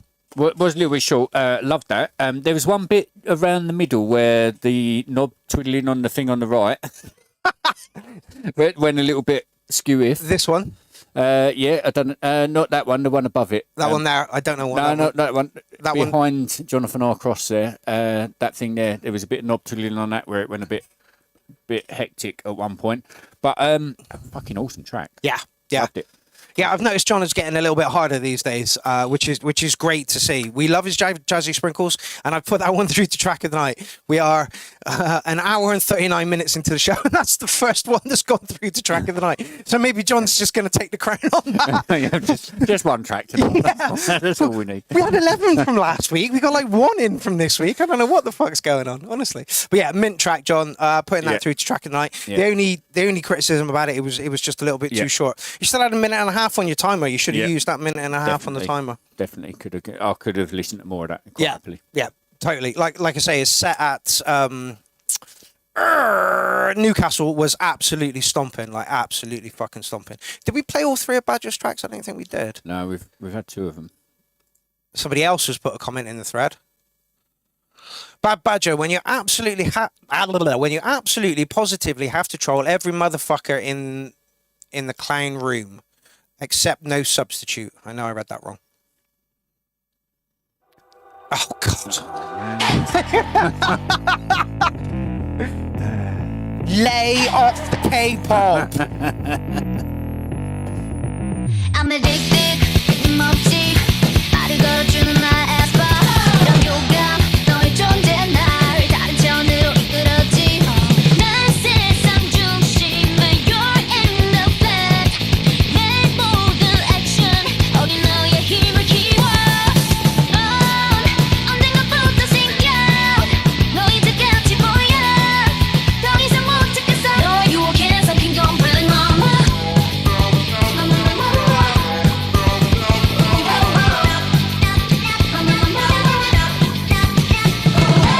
Don't look in the freezer, there's something that's inside. Don't look in the freezer, you won't like what you find. Because daddy's mother, mommy, chops her up in bed.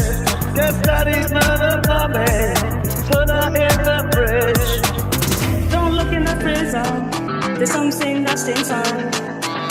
Don't look in the freezer, you won't like what you find. Because daddy's mother, mommy, chops her up in bed. Yes, daddy's mother, mommy, put her in the fridge.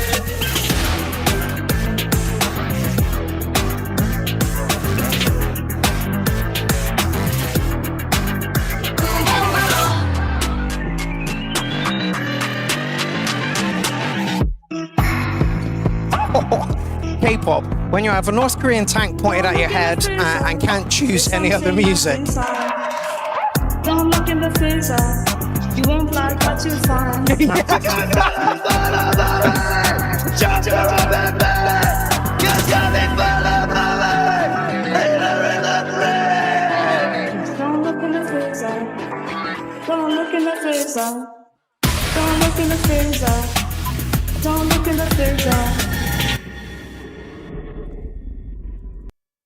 I mean, it's cleverly done, but no. I don't ever see that again. I'm very upset.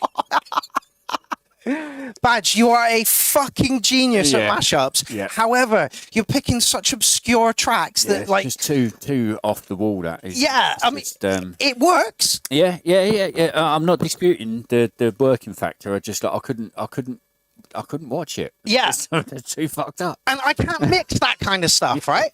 Like this, and you're going to hate me for playing this, but...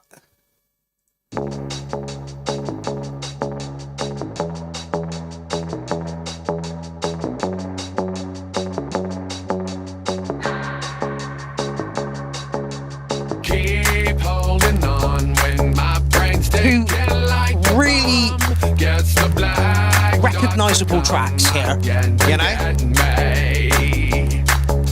Sweet bitter words, unlike nothing I've heard. Sing along, mockingbird, you don't affect me. That's right. Deliver it to my heart. Please strike. Be deliberate. Make that stop as well. This just, for me, this just oozes everything that a mashup should be. Yeah. It's got. You know? Yeah. Like recognisable stuff smashed together. Everybody's going to know it. It's going to go, massive. I mean, this is a Bill McIntosh one, and it's got 807,000 views on it. Yeah. You know, like, Badge, I love your mashups. I really, really do. But get some cheese in there and lay off the K-pop. Yeah, it's too far off the wall, but very clever. Yeah. Oh, yeah. The technicality beyond it is spot on. Yeah. And like I say, I only said to Badge, it was kind of like a messing around kind of thing, do some mashups. And literally, he is now the mashup king. He really, really is. But you're in such a narrow vein of stuff that people might recognise. Like I saw somebody in the chat thread said, "Who is the band underneath it?" You know, if you can't recognise it, then you're not hitting what a mashup is. I don't know. Maybe I should shush. Evening. Hope you're all well. Apologies for missing the last couple of shows. That's not a problem. I still think I need to add some polishing touches, but I'll see what the clowns think. No worries. Here we go. What did Badge say?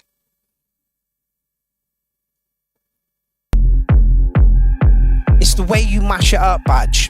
Badge says, Mark, I used to mash more well-known stuff, and all I heard was, it's been done. It has been done, but it's how you put it together. I tried to pay John 200 quid to take the dog away today. He just wouldn't do it. Never. Look at it. I know. Hamster on steroids. Yeah, I've had nothing to look at. Yeah, go play with a cat.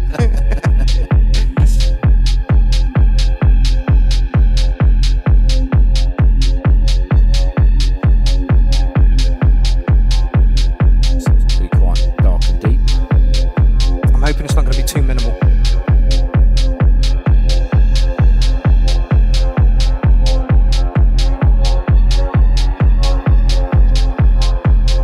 Reckon we're going to have an acid introduction into it.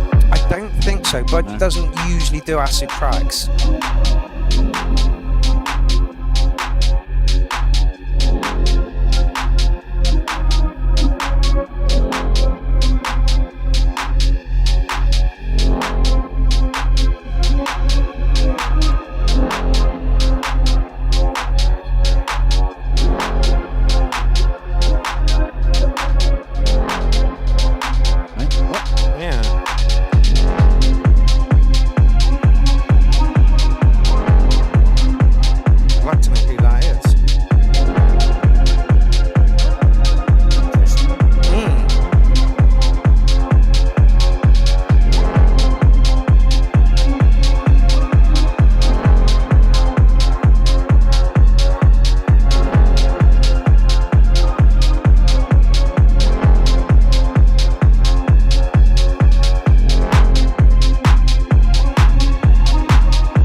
right?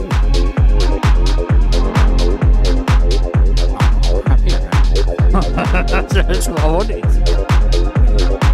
Nice bit of tweak.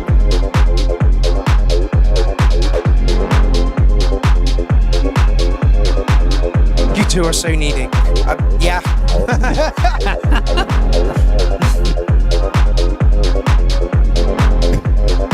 What do I have against minimal?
Very interesting comments. This. Like, one person said it needs a belly dancer. I mean, possibly, but I don't know. I don't think it needs a belly dancer. No. I think the second synth has taken over the acid, and I think it should sit under the acid. But that's my personal preference.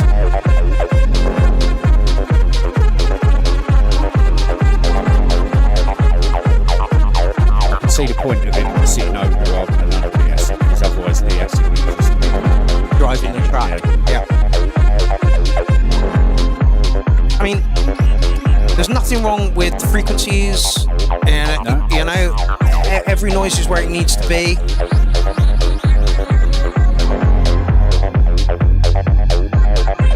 Yeah, I mean, you're right. The sonic composition is there. None of it's crashing. There's no muddiness to it. It's not really oomph enough.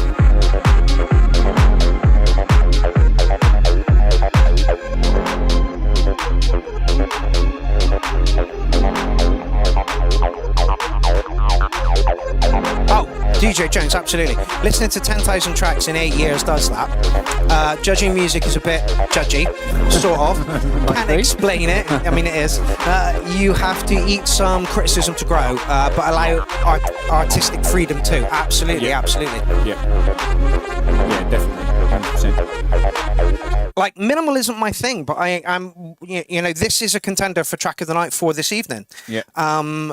Did it have surprises in there? No, not especially. Did it roll along nicely? Yeah, absolutely. Is the production level on point? Again, absolutely. Yeah. You know, there was nothing in there that shouldn't have been in there. It all did what it needed to do, but it's minimal. So for me, it's going to get like an 8, 8.5. It was produced well, but it's just a little bit minimally. Now, Will said, "What have you got against minimal?" I don't have anything against minimal, but this is not minimal. Yeah, it's where I'm at with techno, you know.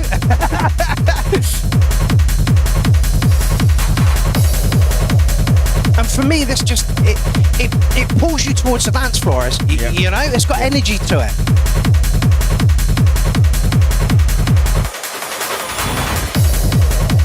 And this one doesn't have an acid line in it.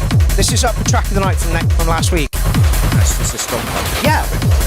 You know, if you walked into a club and this was playing, you'd be like, but with beer, I'm on the dance floor, you know? Whereas if you walked in with Budget's track, you'd be like, okay, we're still warm enough, I'll go get a beer, we'll see how it goes kind of thing, you know? So it's just, it's where your track would be in a night, you know? I went to a night years ago now. I can't remember the name of but it was a minimal techno night. Really famous minimal techno DJ as well, which is crap of me not to know his name, to be honest with you. But anyway, I just found that the whole night just seemed to be like very slow moving. Yeah. And I like to go to any kind of night, especially techno. I like to be able to like really want to get up and donk me head. Yeah, absolutely. That's what it's about, right? Yeah, definitely. So minimal stuff, it's got its place, but for me, minimal is almost like bedroom music as opposed to club music. Yeah. It's like something you listen to and enjoy. Yes. And there was nothing wrong with that track. No, not at all. But for me, I want techno to be banging acid, and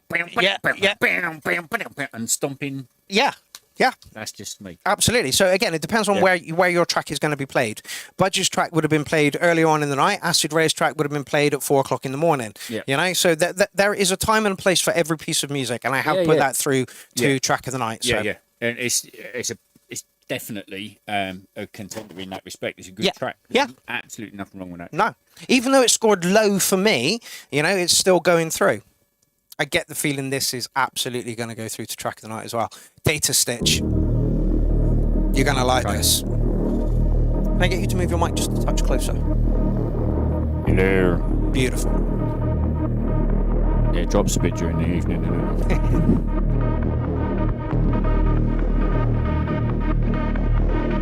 Okay. Before we get into that, Will has put forward a good comment. I understand, but you always put the tracks in the perspective of being played in a club. Is that really fair?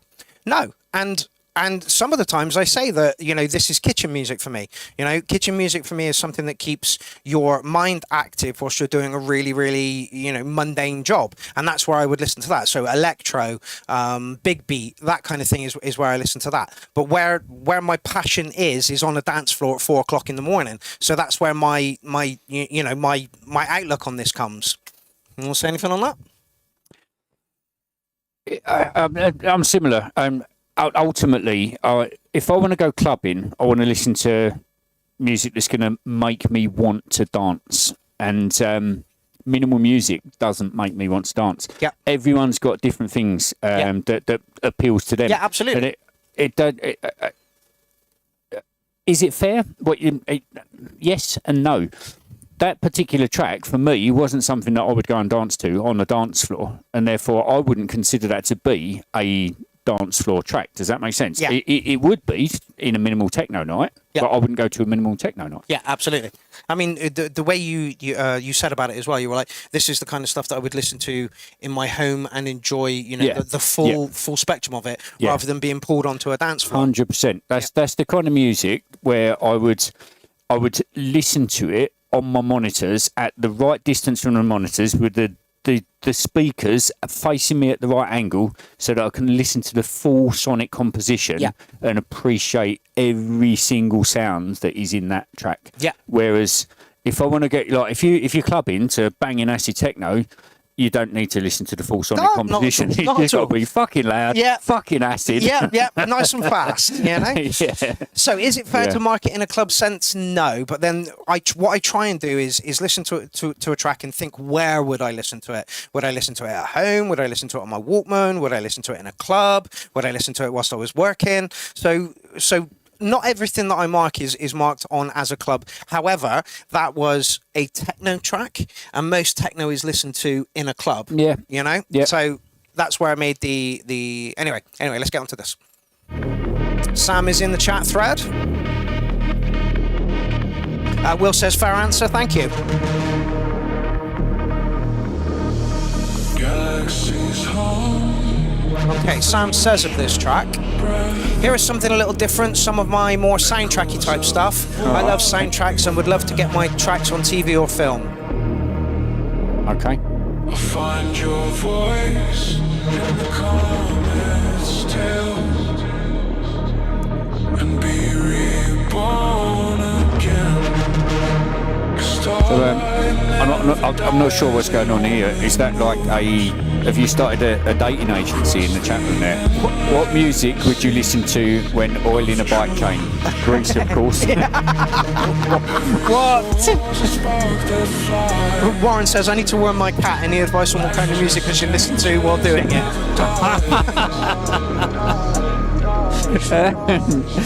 Alice in Chains, maybe? I don't know. I'm not sure. Well, DJ Jones says ABBA. Why?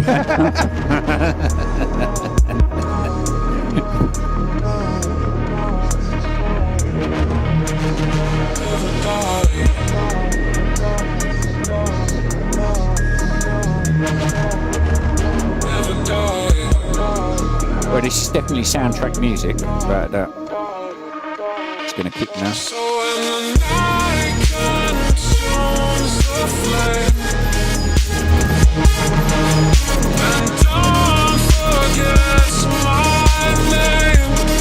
Look up from silver skies. I'm still alive, never die.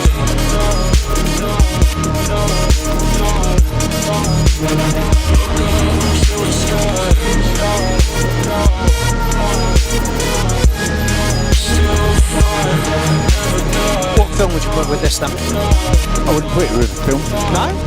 No, I'd put it in like as intro music for a dark detective type thing with Idris okay. as a lead character. Okay. I'm not saying it wouldn't be in a film. It could be in something like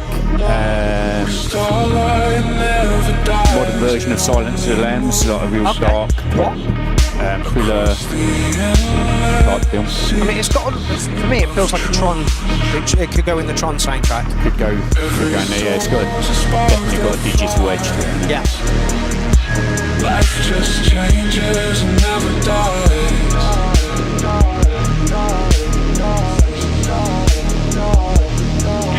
I like the way the bass is coming in and out. Yeah.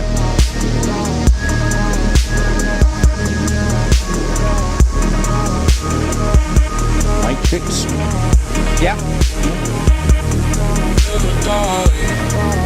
I wouldn't have said it was uplifting. No, it's very moody and dark. Norwegian slasher movie, says Gorgeous Roy. Yeah. Yeah, I can see that. Crematorium music. Jesus, tonight's been a weird fucking show. Do they go to the crematorium? Why? I like the music. Popping pills going to the crematorium, isn't it? Cool, my man. Yep.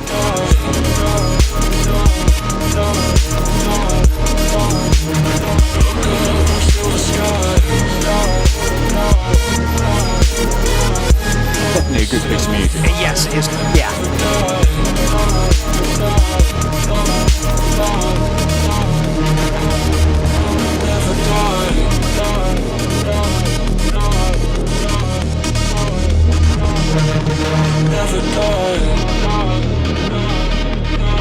Okay, Michael Walker says, great track as always from this guy. That's Sam. But a couple of chord movements would really bring out the emotion. I thought it had enough. It's moody for sure. I don't think it needed any. See, I'm quite a lover of discordance. Okay. And for me, I think what I'm hearing is that it was too tuned all the way through. Okay. And because to me, because it was dark enough. Yeah. And it certainly had a lot of mood to it, but it was actually almost like too perfectly tuned. Whereas if it had a little bit of, that's the wrong noise to make, but fuck it. Straining for a poo is what this track needs. No, but yeah, if the vocals kind of like not even wobbled, but like if it had a bit of crescendo in places, so that it actually went slightly out of tune and then back in again, so that that's just. But like I say, I like discordance. To me, this is something that fits nicely in a lot of tracks, and something that Moody could benefit from, like a bit of vocal wobble, if you like, as opposed to being perfect. It sounded too tuned. Just sounded a bit linear, says Michael Walker. Budge says that was very epic. Yeah, I absolutely agree. Yeah, definitely. I know somebody who used to play piano and sing and was in a band, and she gave all of that up to do work for Countryfile. She now does all of the music in the Countryfile programs, and she's getting a lot of money for it as well. So there is, there is scope. The problem is getting your music seen by somebody who wants to put it in whatever it is. Yep. And I'm sure there are groups and places you can put your music for that to happen. Sam, if I ever make a movie, I'll come and see you to do a soundtrack for, absolute sure. Making movies is something that I'd really like to get into, and I think that AI is going to help me do that in the future. I've seen the kind of movies you're into. For me, it's kind of like a musician, and it complements each other. Yep. I would like to get into making films, and honestly, I believe that AI is gonna help me there. Actually, I wonder if I can find that now.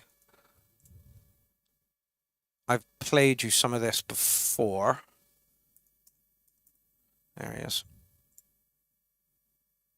And this stuff is just beyond fucking good. You despised the meat between your ears, so you bored holes in your skulls and threaded wires through the bone, harnessing silicon to surpass the limits of your animal minds. Your implants sharpened your thoughts and rerouted your instincts. Soon you cured plagues, bent atoms, and siphoned power from stars. Then you welcomed your implants into the deepest recesses of your minds. You begged them to plot your paths, to pick your partners, to script your speech, and to guide your hands until no impulse was your own. The implants optimize for perfection, but I'm not going to play it all, but what I am going to say is that's literally you do a picture prompt, and then you take your picture prompt into another one, and then you animate it for a little bit. This technology is in its infancy at the moment. When it gets to a point when you can make an hour-long piece of something by just prompting stuff in, like that's where you're going to see this is where I think AI is going to really, really help us as creators to be able to move on and stuff. But it's a double-edged sword. I chuck that one through to Track of the Night, Sam. But yeah, if I wanted to make a movie now, I've got to find production crew, I've got to find money, I've got to find this, I've got to find all kinds of bits and pieces. Whereas in the future, in about 5-10 years time, all I need to do is write prompts into a computer, and it'll do it for me. Okay, Si, coming up next. Ooh. House. We are definitely being trolled tonight. Yeah.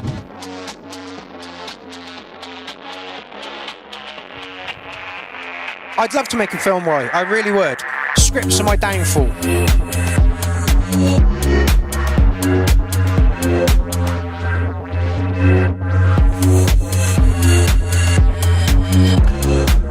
Jason says, what if all your followers are AI generated? I did say it would have his pit bulls. Let's try far away into the night. Don't know where we're gonna go. I'm not impressed, sorry. But we know what we need to know. Give me some drum and bass. I think the problem is we've pulled all the drum and bass that Si has in his collection out of him. No, I think he's it's like I said earlier on, I think a lot of people are working on their clown fest sets at the moment, so there's like, oh, what else have we got in the bag? But I thought about submitting a track this evening, and I thought, I've been doing a lot of the back office stuff for 24 Carat Recordings. Oh, okay. So when I've not been producing music, I've been uploading music to the distribution channels. Oh, okay. Which has been eye-opening. Very interesting stuff to do. Signed some new artists for 24 Carat Recordings. You did? Yeah. Excellent. Yeah. So you're properly in with them then, properly in there, excellent. Fair play. Yeah. Very interesting thing to do. This is not house. No, this is like it's gone garage. It started off house and then went vocal house. Gone a bit garage house now. Almost like now it's changed again. Putting the vocal in there, playing it again. Interesting. Who are you to ask me for a chance when you're the only reason why? It's over and it's all your fault. It's done now. CGI and AI are kind of the same thing.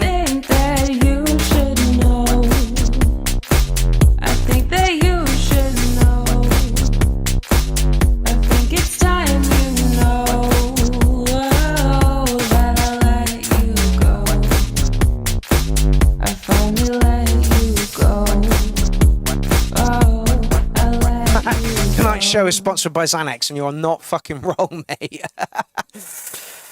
Disappointed from Psy? No, I'm not disappointed. It's unexpected. Yes. I quite liked the fact that it was clever, because it was a lot. Initially, I was like, "Oh, it sounds a bit like something missing," and then the sonic composition came together when the beats kicked in. I wouldn't have said it was house. No, felt like bass music. Yeah, it was more. It was more along the lines of bassline house as opposed to house. Yeah. And I like the second bit where the more wobbly bass Wobbly coming bit. in. Yeah, I agree with that one. I think it could have quite easily led the whole track, that wobble bass. Yeah, absolutely. Yeah, I agree with that. A little bit too short for me as well. Yeah, it was quite short. But it is nice to see some of the stuff that other producers make, and I'm guessing that this was in a time when Psy was like trying to find his sound, and he was like, "Fuck it, I'll try this," or "Fuck it, I'll try that." I still think it deserves like an 808 or something on it. It was 5 years ago. It was uploaded, Yeah. so yes. Yeah. So, I don't know. I'm not sure. I just don't know. I don't know. Sonically, it was good. Yes, sonically it was very, very, very good. Again, a weird track, and not what we expect from Psy whatsoever at all. Yep.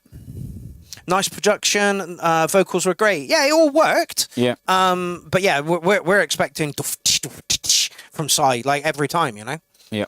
But you know, everybody is working on their Clownfest set. Okay, here's another one that was going to go into Xmas Clownfest, but it was too chill. I like your reasoning for not putting it in, mate.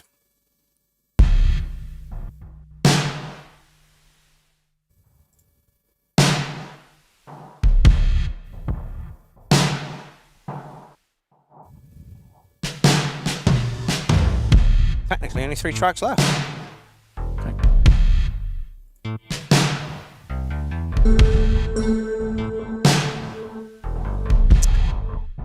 Right, okay. Not disappointed, Jen, but just shocked. Disappointed is the easiest word to grab out of the box.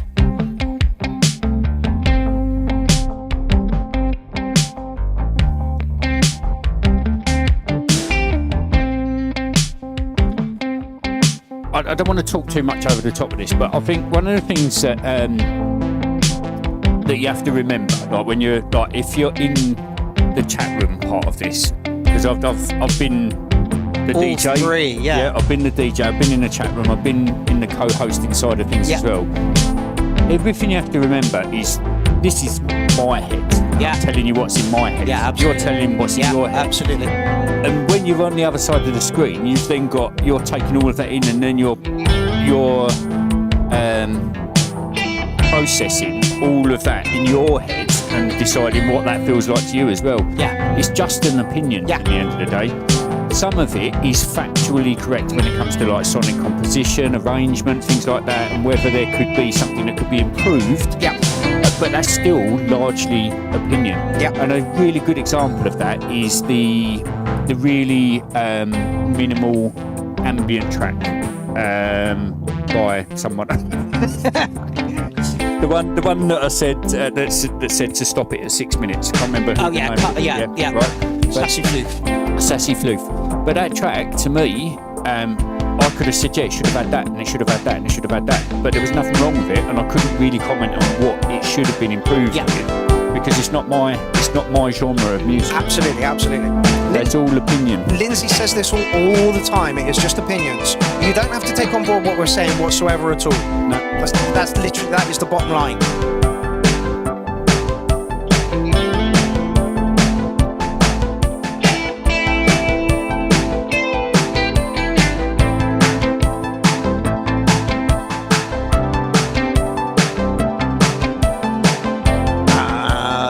Jason Marsh says, is all music created by chance? No. Some of the best music is created by happy accidents. Yeah. Some music is created by chance. But I genuinely believe if you don't have a process to making music, then you're not going to make your best music, because you need to be able to have a vision of what it looks like from start to finish before you've actually started the track.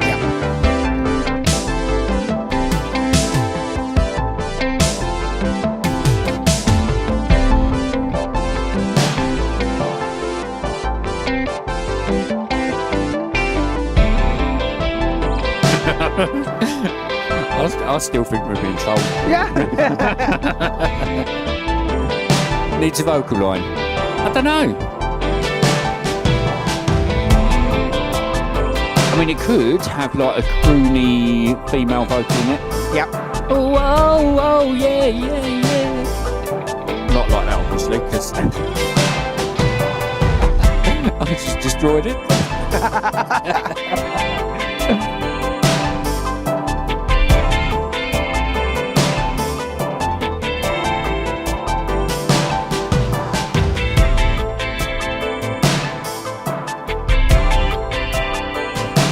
Okay, DJ Jones says review show is just one word.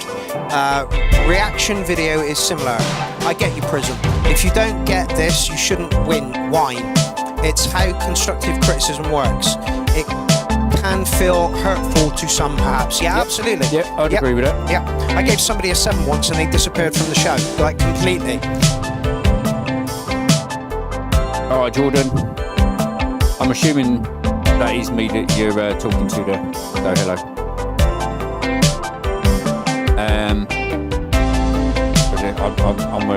I'm a Prism with an S, not a Z. This to me feels like it could be in a Miami Vice episode. It could be. Or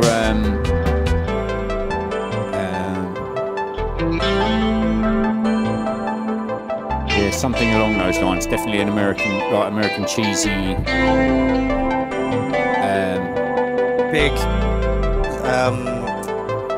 shoulder pads type thing back in the 80s. Yeah.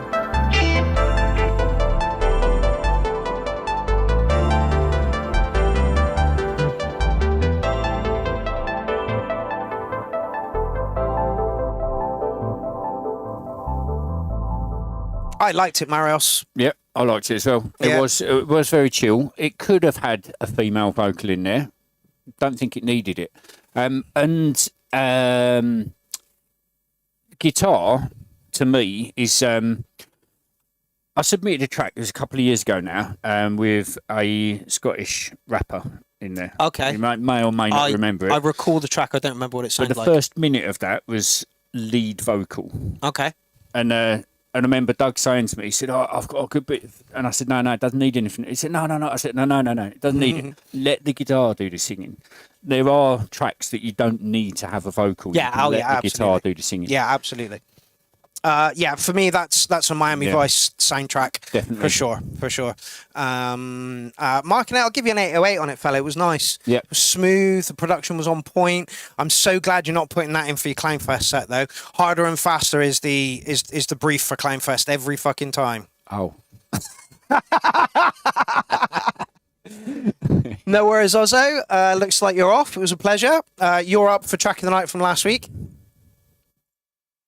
Okay. Right. Oh, it's Rejungle. Here is my new EP available digitally here and also on vinyl, thanks to the legend that is DJ Prism. Ooh, what did you do for this? The artwork, mastered it, and then put it onto vinyl for him. Oh, nice. Nice. Okay. Is that this one, or is this... I've also signed him to 24 Carat as well. Excellent. Yeah. Doing business online. Play the first track. We'll absolutely do that. So this is the one you did the artwork for? Yep. Yeah? Yep. Excellent. Well, I've done the artwork for 24 Carat as well, but... Oh, yeah, this is a tune. Yeah? Yeah, this is the one for me. It's like...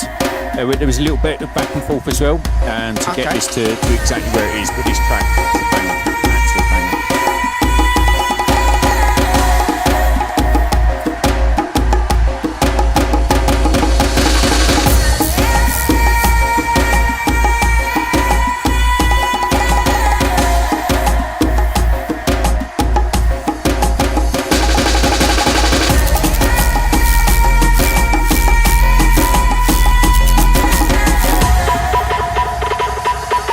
What are you doing so deep in the jungle?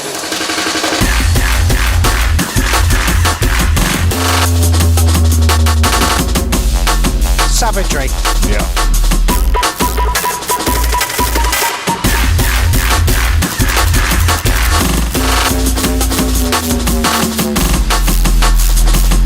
Nice drums in there.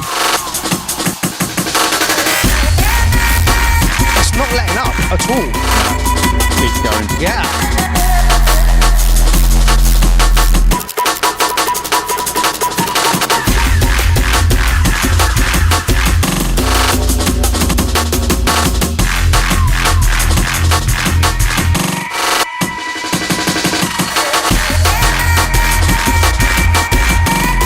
What was the back and forward? Had the vocal went all the way through from start to finish originally. And I was like, no, you got the. Oh my god, really? Yeah. Oh. You got to drop it when it drops. Yeah. Just let the bass and the drums do. Yeah, I agree.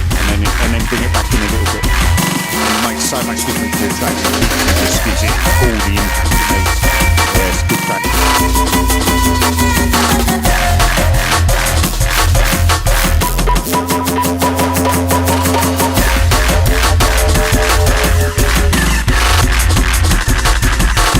It's 100% deep in the jungle, isn't it? Yeah.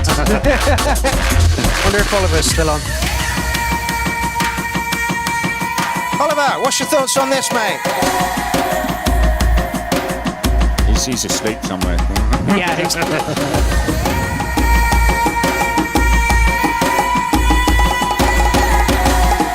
He has already commented on this. I'll put some snips up on there. And Oliver's commented on it? What did he say? He said this is jungle.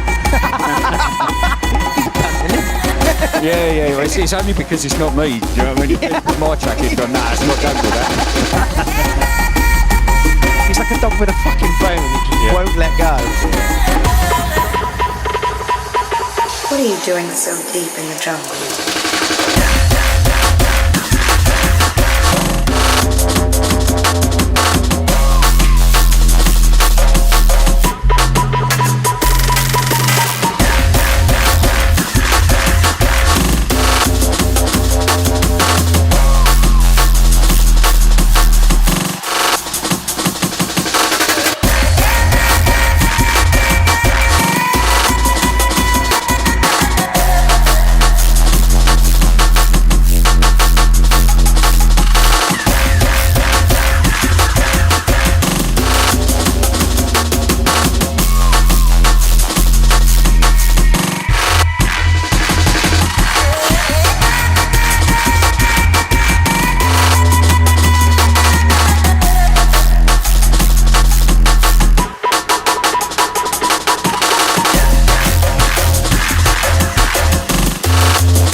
Savage.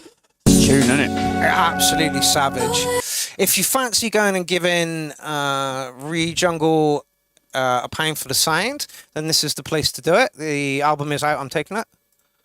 Yeah. So it should have. Has it got the vinyl link in there as well? There is a vinyl link here as well, yes. There we go. Lovely. So there, if you fancy getting it on vinyl as well, here is the place for that. So I popped that one through to track of the night. Would I do anything to change it? Absolutely not. Apparently you decided that it needed a little bit of a change before it went out. Yeah. So that track, the first time I heard it, I was like, yeah, that's a banger. And then I listened to it again, I was like, it's the vocal. So when it was first presented, the vocal went all the way through from start to finish. Which one? The Deep in the Jungle or the... No. And it works in the track, but it's like I said to John, I said you need to drop that vocal out. When the drums and the bass drop, you need to drop that vocal out for a little bit so that it floats on that heavy sound. Yeah, and then comes back in agree. again. It's such a banger of a track. I have to say that the wailing female vocal is possibly one of my most hated vocal works in it. It really, really is. Like you go and see bands and they just... It just drives me up the fucking wall. Anyway, personal preference again, people. Personal preference. Right. Well, it looks like... Well, somebody's put a track in. I know, but that is... I don't know what's going on here. Yeah, that's... I mean, that's not a submission, is it? I don't like I say, the whole show feels like it's a bit trolly. It really does. Okay, so what is this? Okay, who put this in? Okay, well, we shall play it. I believe.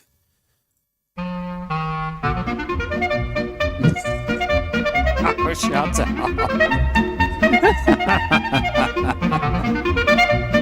We are so being trolled this evening, it's not even funny.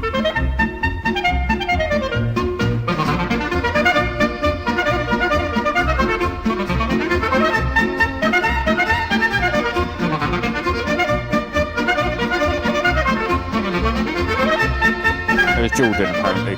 That's it.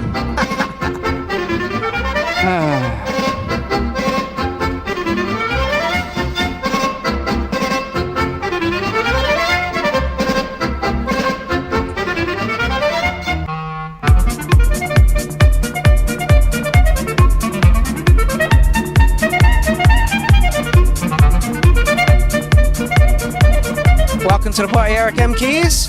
You've tuned in for what is almost the end of the show.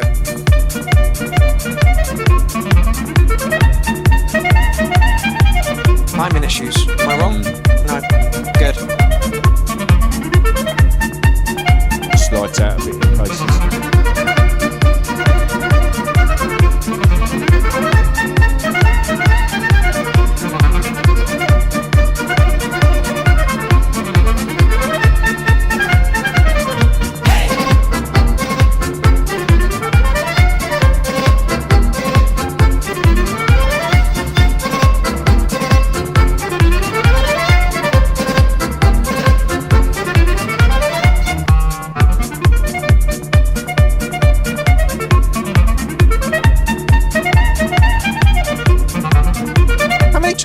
We actually scraped from this show. Three. There's three. 1, 2, 3, 4. Thank fuck. 4. Fucking hell. It should be easier to pick one.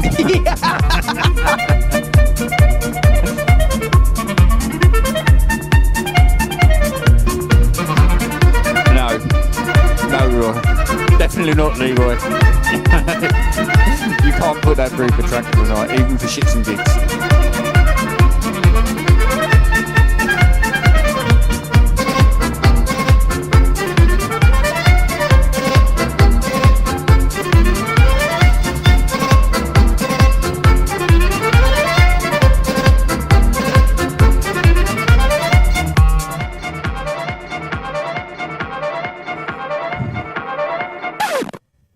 Right. Track of the night, I would say definitely no, because it had timing issues. Yes, I agree the with sample slid out a little bit. Fun element, 100%. Yeah. I was actually tapping my feet towards the end, Yeah. and that annoyed the fuck out of me when I realised I was doing that. I was like, oh man, do I like it? It was a fun, happy track. Good fun track. If the timing issues were sorted out, you could. There was one part as well where it kind of felt like it jumped a little bit to try and get it back in time. Yeah, like, in the middle there. Yeah, the little and then on again. It needs. Yeah. It's got some timing issues on there for sure. Fun track. Yep. Moving on. Okay, so Was that it? Not quite. No, we've got 2 tracks left to go. So. Oh, okay. Will is up next. Yep. Who you decided this was already It's worth it's a 2. It's a 2.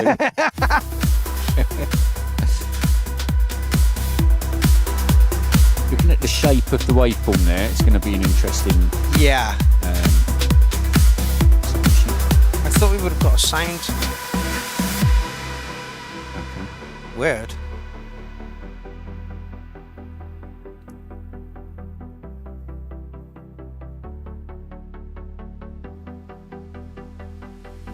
Did we have a similar track from this same person the last time I was here?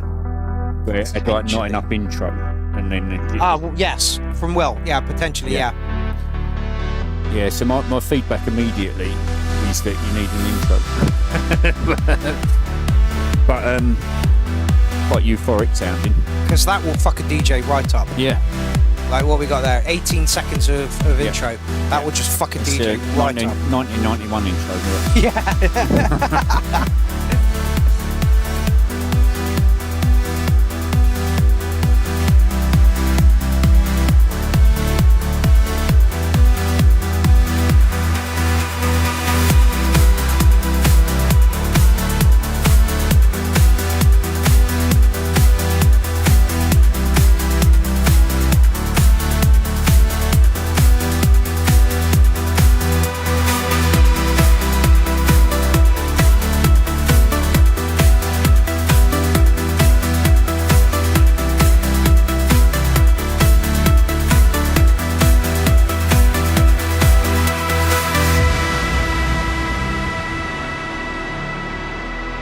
Like 1 minute 40 into the track and we're getting a second break. Yep.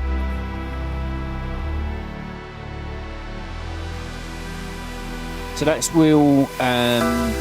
Which wheel is it? There's more than one wheel. The W. Will Joseph, right. So while we're in this little break here, I would urge Will Joseph, send me a message on Messenger. Find me on Facebook, send me a message. I want to spend a bit of time looking at arrangement with you if you're interested in it. Well, I thoroughly recommend you take John up on that. I really, really do. Because I like the sound that you've got. There's a lot of euphoria in what you're doing, but it's not DJ friendly. No.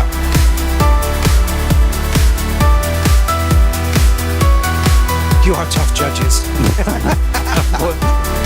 I don't think I wasn't judging there. Well, I mean, what's that? No, I was. I just realised it's quite hard judging. Yeah, factual though. Yes, factual.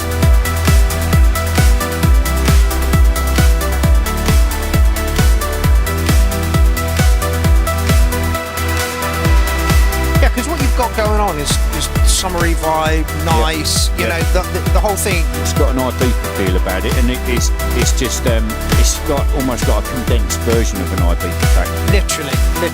Like most Ibiza tracks are, you know, super long, fucking 7-8 minutes. Yeah, absolutely. Yeah.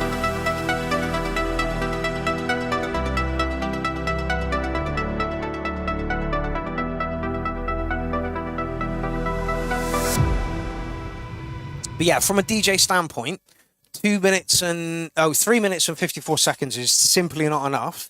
You've got 18 seconds of intro before it breaks down into another one, which just doesn't work for DJing. No, not at all. Like the intro needs to be at least a minute long, and then you know, a minute and 40 into the track, you got another one coming in. But this one works. If all that was intro, you'd be fine. Yep.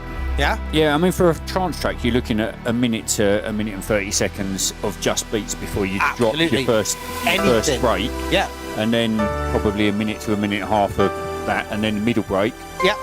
You could probably do a little bit more in the middle break. The sound of the track is fantastic. Yep. Good euphoric sound to it. Yeah, I agree with that. But yeah, well, take John up on that offer. I don't know if you were around the other week when I did his Clownfest crib set where he just chopped up some breaks and showed you how to do that, because I think it was Jason Marsh wanted to know about it. And literally, like, you know, this guy is a wealth of knowledge, and if you want to learn from him, then please fucking do. You know, that is a wonderful thing. Yeah. Alrighty, we are at the last track. Thank fuck, what a weird ass night for the tracks. Very interesting. Yeah, isn't it? Right? Like, really? What have we got now? Okay. A sausage. Looks like a Christmas cracker to me. Yeah.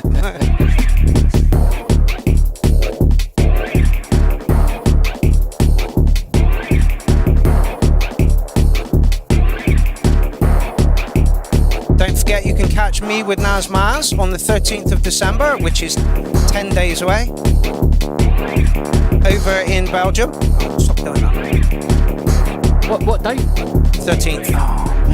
I'm in Belgium on the 19th. Oh, are you? Yeah. What are you doing in Belgium? Just driving there. Going to see Serge. Oh, really? Yeah. Why not? Oh, damn it. If only it was that weekend. It's not. It's just realised. It's like basically it's the next weekend. I'm in the van, so I just thought. But I mean, I talk to Serge now and again. Like we don't talk for ages, and then like, Serge, we make the awesome track together. Yeah, absolutely. And like I said to him then, I said like if I'm in Brussels, I'm going to see you. And, so you're going to make a trip over? Yeah. Excellent, excellent. I want to meet Serge. I really do. Yeah, I'm a bit stumped by the ferry costs at the moment because it's so close to Christmas. Like 19th of December, it's like 250 quid for the ferry there and back. But got to do it. It's going to be a good van drive as well. Bad. It's not that bad, and it's going to be good fun. Yeah. When did you put that up? Like recently? I haven't actually paid for the ferry yet. I've saved it. Going, that's a lot of money. But I need to book it tonight. Get it done. Otherwise, it will go up again, and then 240 quid for the ferry, and then I'm just going to drive the van to the ferry. I've actually got that day off work as well, so I'm driving up. It takes about 5 hours from where I am to get to Dover, and then it's only about an hour and a half. Yeah, the ferry's nothing. Like 4 hours on the ferry. No, it's 2 hours from Dover to Dunkirk, and then it's an hour and a half to Brussels. Okay. So like the actual Brussels bit is a walk in the park. Yes. In the grand scheme of things. Yeah, that should be good fun. If we aren't drinking Belgian ale in a ale house in Brussels, not even snow, they'll have all the Christmas decorations up and they've like gold painted buildings and stuff. It's going to be awesome, to be fair. Looking forward to it. I haven't spent that much time. I've been over to Belgium. This will be the third time I've gone over to Belgium, but I literally saw the inside of a car and then the under of an underpass. And the other time I went, I saw the inside of a building, and that was it. Yes, this is a very subdued track from Lazmaz. Yeah. I like the way it's almost got like a bass noise for the kick drum. Yeah. Nice.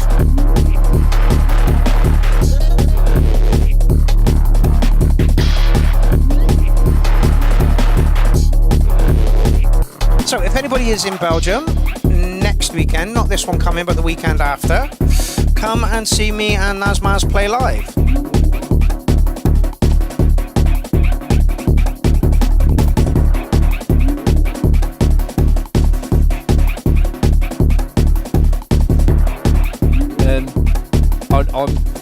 I'm quite happy to help people with music production, arrangement, composition, sonic, space. I'm not going to teach like a classroom full of people though. Just to throw it out there, that's not the one for me.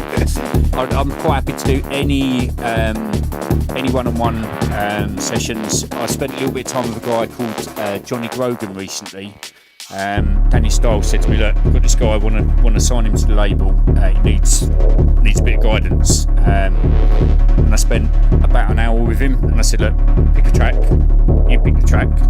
We'll open it up in your door. You show me the door, and then I'll give you a little bit of guidance. Spent about an hour, and I said, right, I'll leave you to it now. And he came back to me the next day, and he said that I just didn't know what I didn't know. And that's the reality of like everything like that. Yeah. I've learned so much from just sitting and watching Warren, seeing how things are made, seeing how things are done. It's really important to me. You can write it down on a piece of paper, but I won't, I don't do that. It's like monkey see, monkey do kind of thing. Yeah. Most creative people learn from that doing. Yeah, absolutely. Absolutely.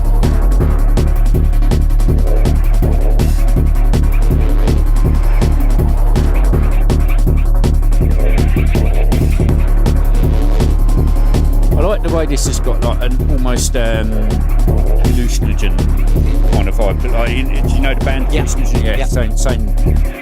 Not because obviously that was a lot more acidic, but it's got like the kind of low key. Does that make any sense? Yeah. Making sense? Yep. I don't know who it was that said earlier the show tonight has been sponsored by Xanax. I think he is absolutely right. Yep.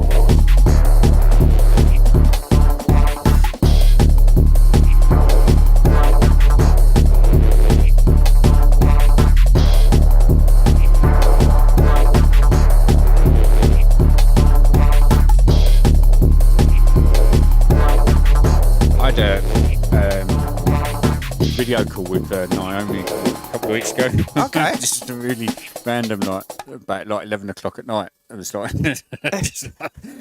just started a video call on Messenger because we've been talking about having a chat for ages and ages, and it was quite random really because it was during the last few days of Go Sober for October. Okay. And Naomi was clearly having a drink and I wasn't. The most random conversations. Like every couple of minutes she'd go, so what you been up to? Like, sure, we had a big conversation. It's really good. Really good. It's good to see people making connections online.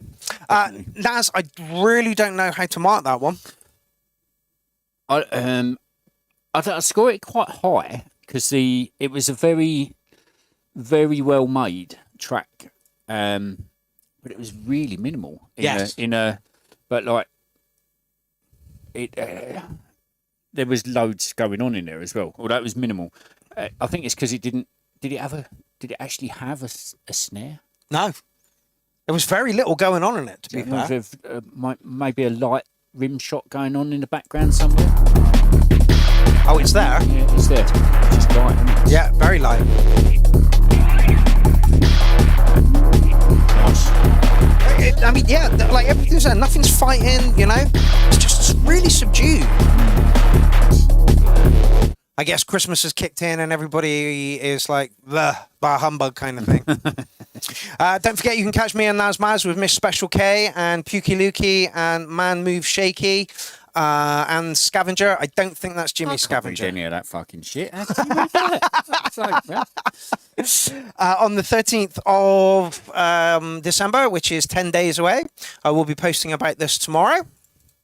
Okay, so we have come to the end of episode 377, and what a weird musical episode it was. Thank you for coming in for the most eclectic, that was weird, Xanax driven. It was really good fun, actually quite exhausting because I was expecting a lot more sort of club music. Yeah, club music, acid techno, drum and bass. Yeah. There was one jungle track. There was no other drum and bass in there. Yeah. A lot of very, very different music. It 100% felt like a troll night. Yep.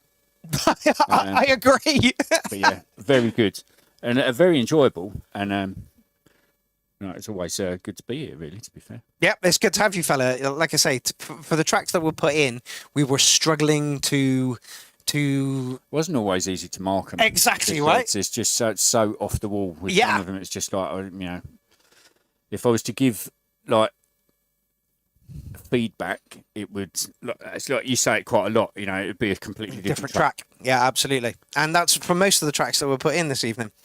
Very, very odd set of tracks this evening. Very, very odd set of tracks. If you have a track for next week's show, make sure it's over 175 BPM, please. No, I'm joking. Pop it here, and let's see what kind of thread that has. John, thank you so much for coming in. Oh, thank you very much. No problem. Thank you for taking time out of your day to come and do this, and the warm-up mix as well. That was good fun. Yeah, I enjoyed it. Right, I'm going to leave you tonight with John's set from Clownfest in a Field. And yeah, I will see you next week, same time, same place. Chances are we won't have a co-host. Don't forget. Oh, actually, I haven't put that up yet. Don't forget, we're interviewing Dean Daughters this weekend. This Sunday. Yeah, that should be a quality. Not like the Oliver name drop. Yeah, I didn't actually watch that one. I had a feeling it was going to be a hijack. It was. It literally was.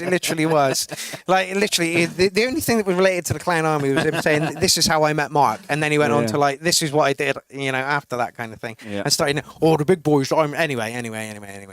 So yeah, we're interviewing Dean Daughters this weekend on Sunday. I will put the stream link up for that tomorrow. And yeah, I'm going to leave you with John's track, John's set from Clownfest in a Field. I want to thank all the producers that put in the music today. I want to thank John for being co-host, and I want to thank all the people in the chat thread this evening. You have been wonderful humans, and yeah, we will see you soon.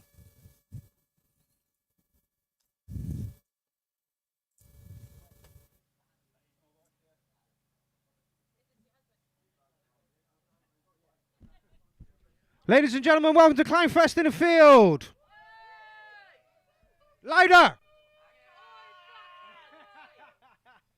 I tell you what, it's too fucking hot right now. I can't wear paint because the paint's stripping off my body. We are kicking off today with DJ Prism. So he's on the decks right now. We are just waiting for him to get comfortable with the equipment. And then off he goes. Scream if you want to go faster. Louder. Like it. So yeah, Clownfest in the Field. I want to thank Lee Fjosper for sorting most of this out. Absolute diamond bloke. I want to thank all the crew that have been here for the past few days, putting tents up and generally being rowdy. Yeah, I'll thank Ben. Why not? I'll thank Ben for being very, very stylish. There we go. DJ Prism is in the house and he is about to take you on a D&B journey. Let's listen.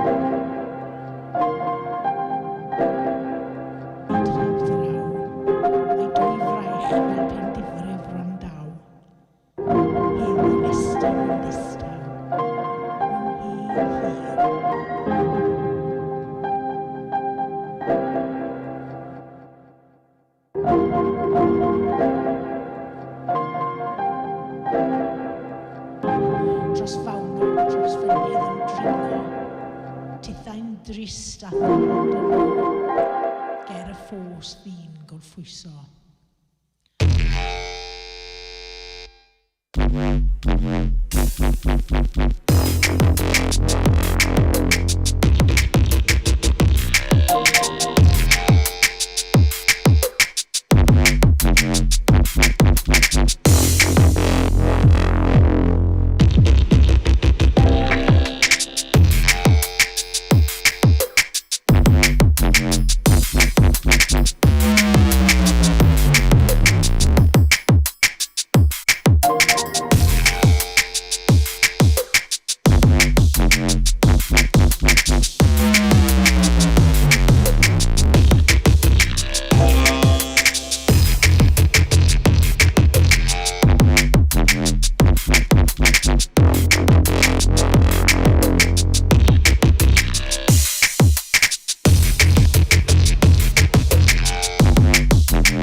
Tros fawnog, tros fynydd yn dringo, tithau'n drist a thand ar o, ger y ffos ddyn gorffwyso.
That's what I'm putting on the paper.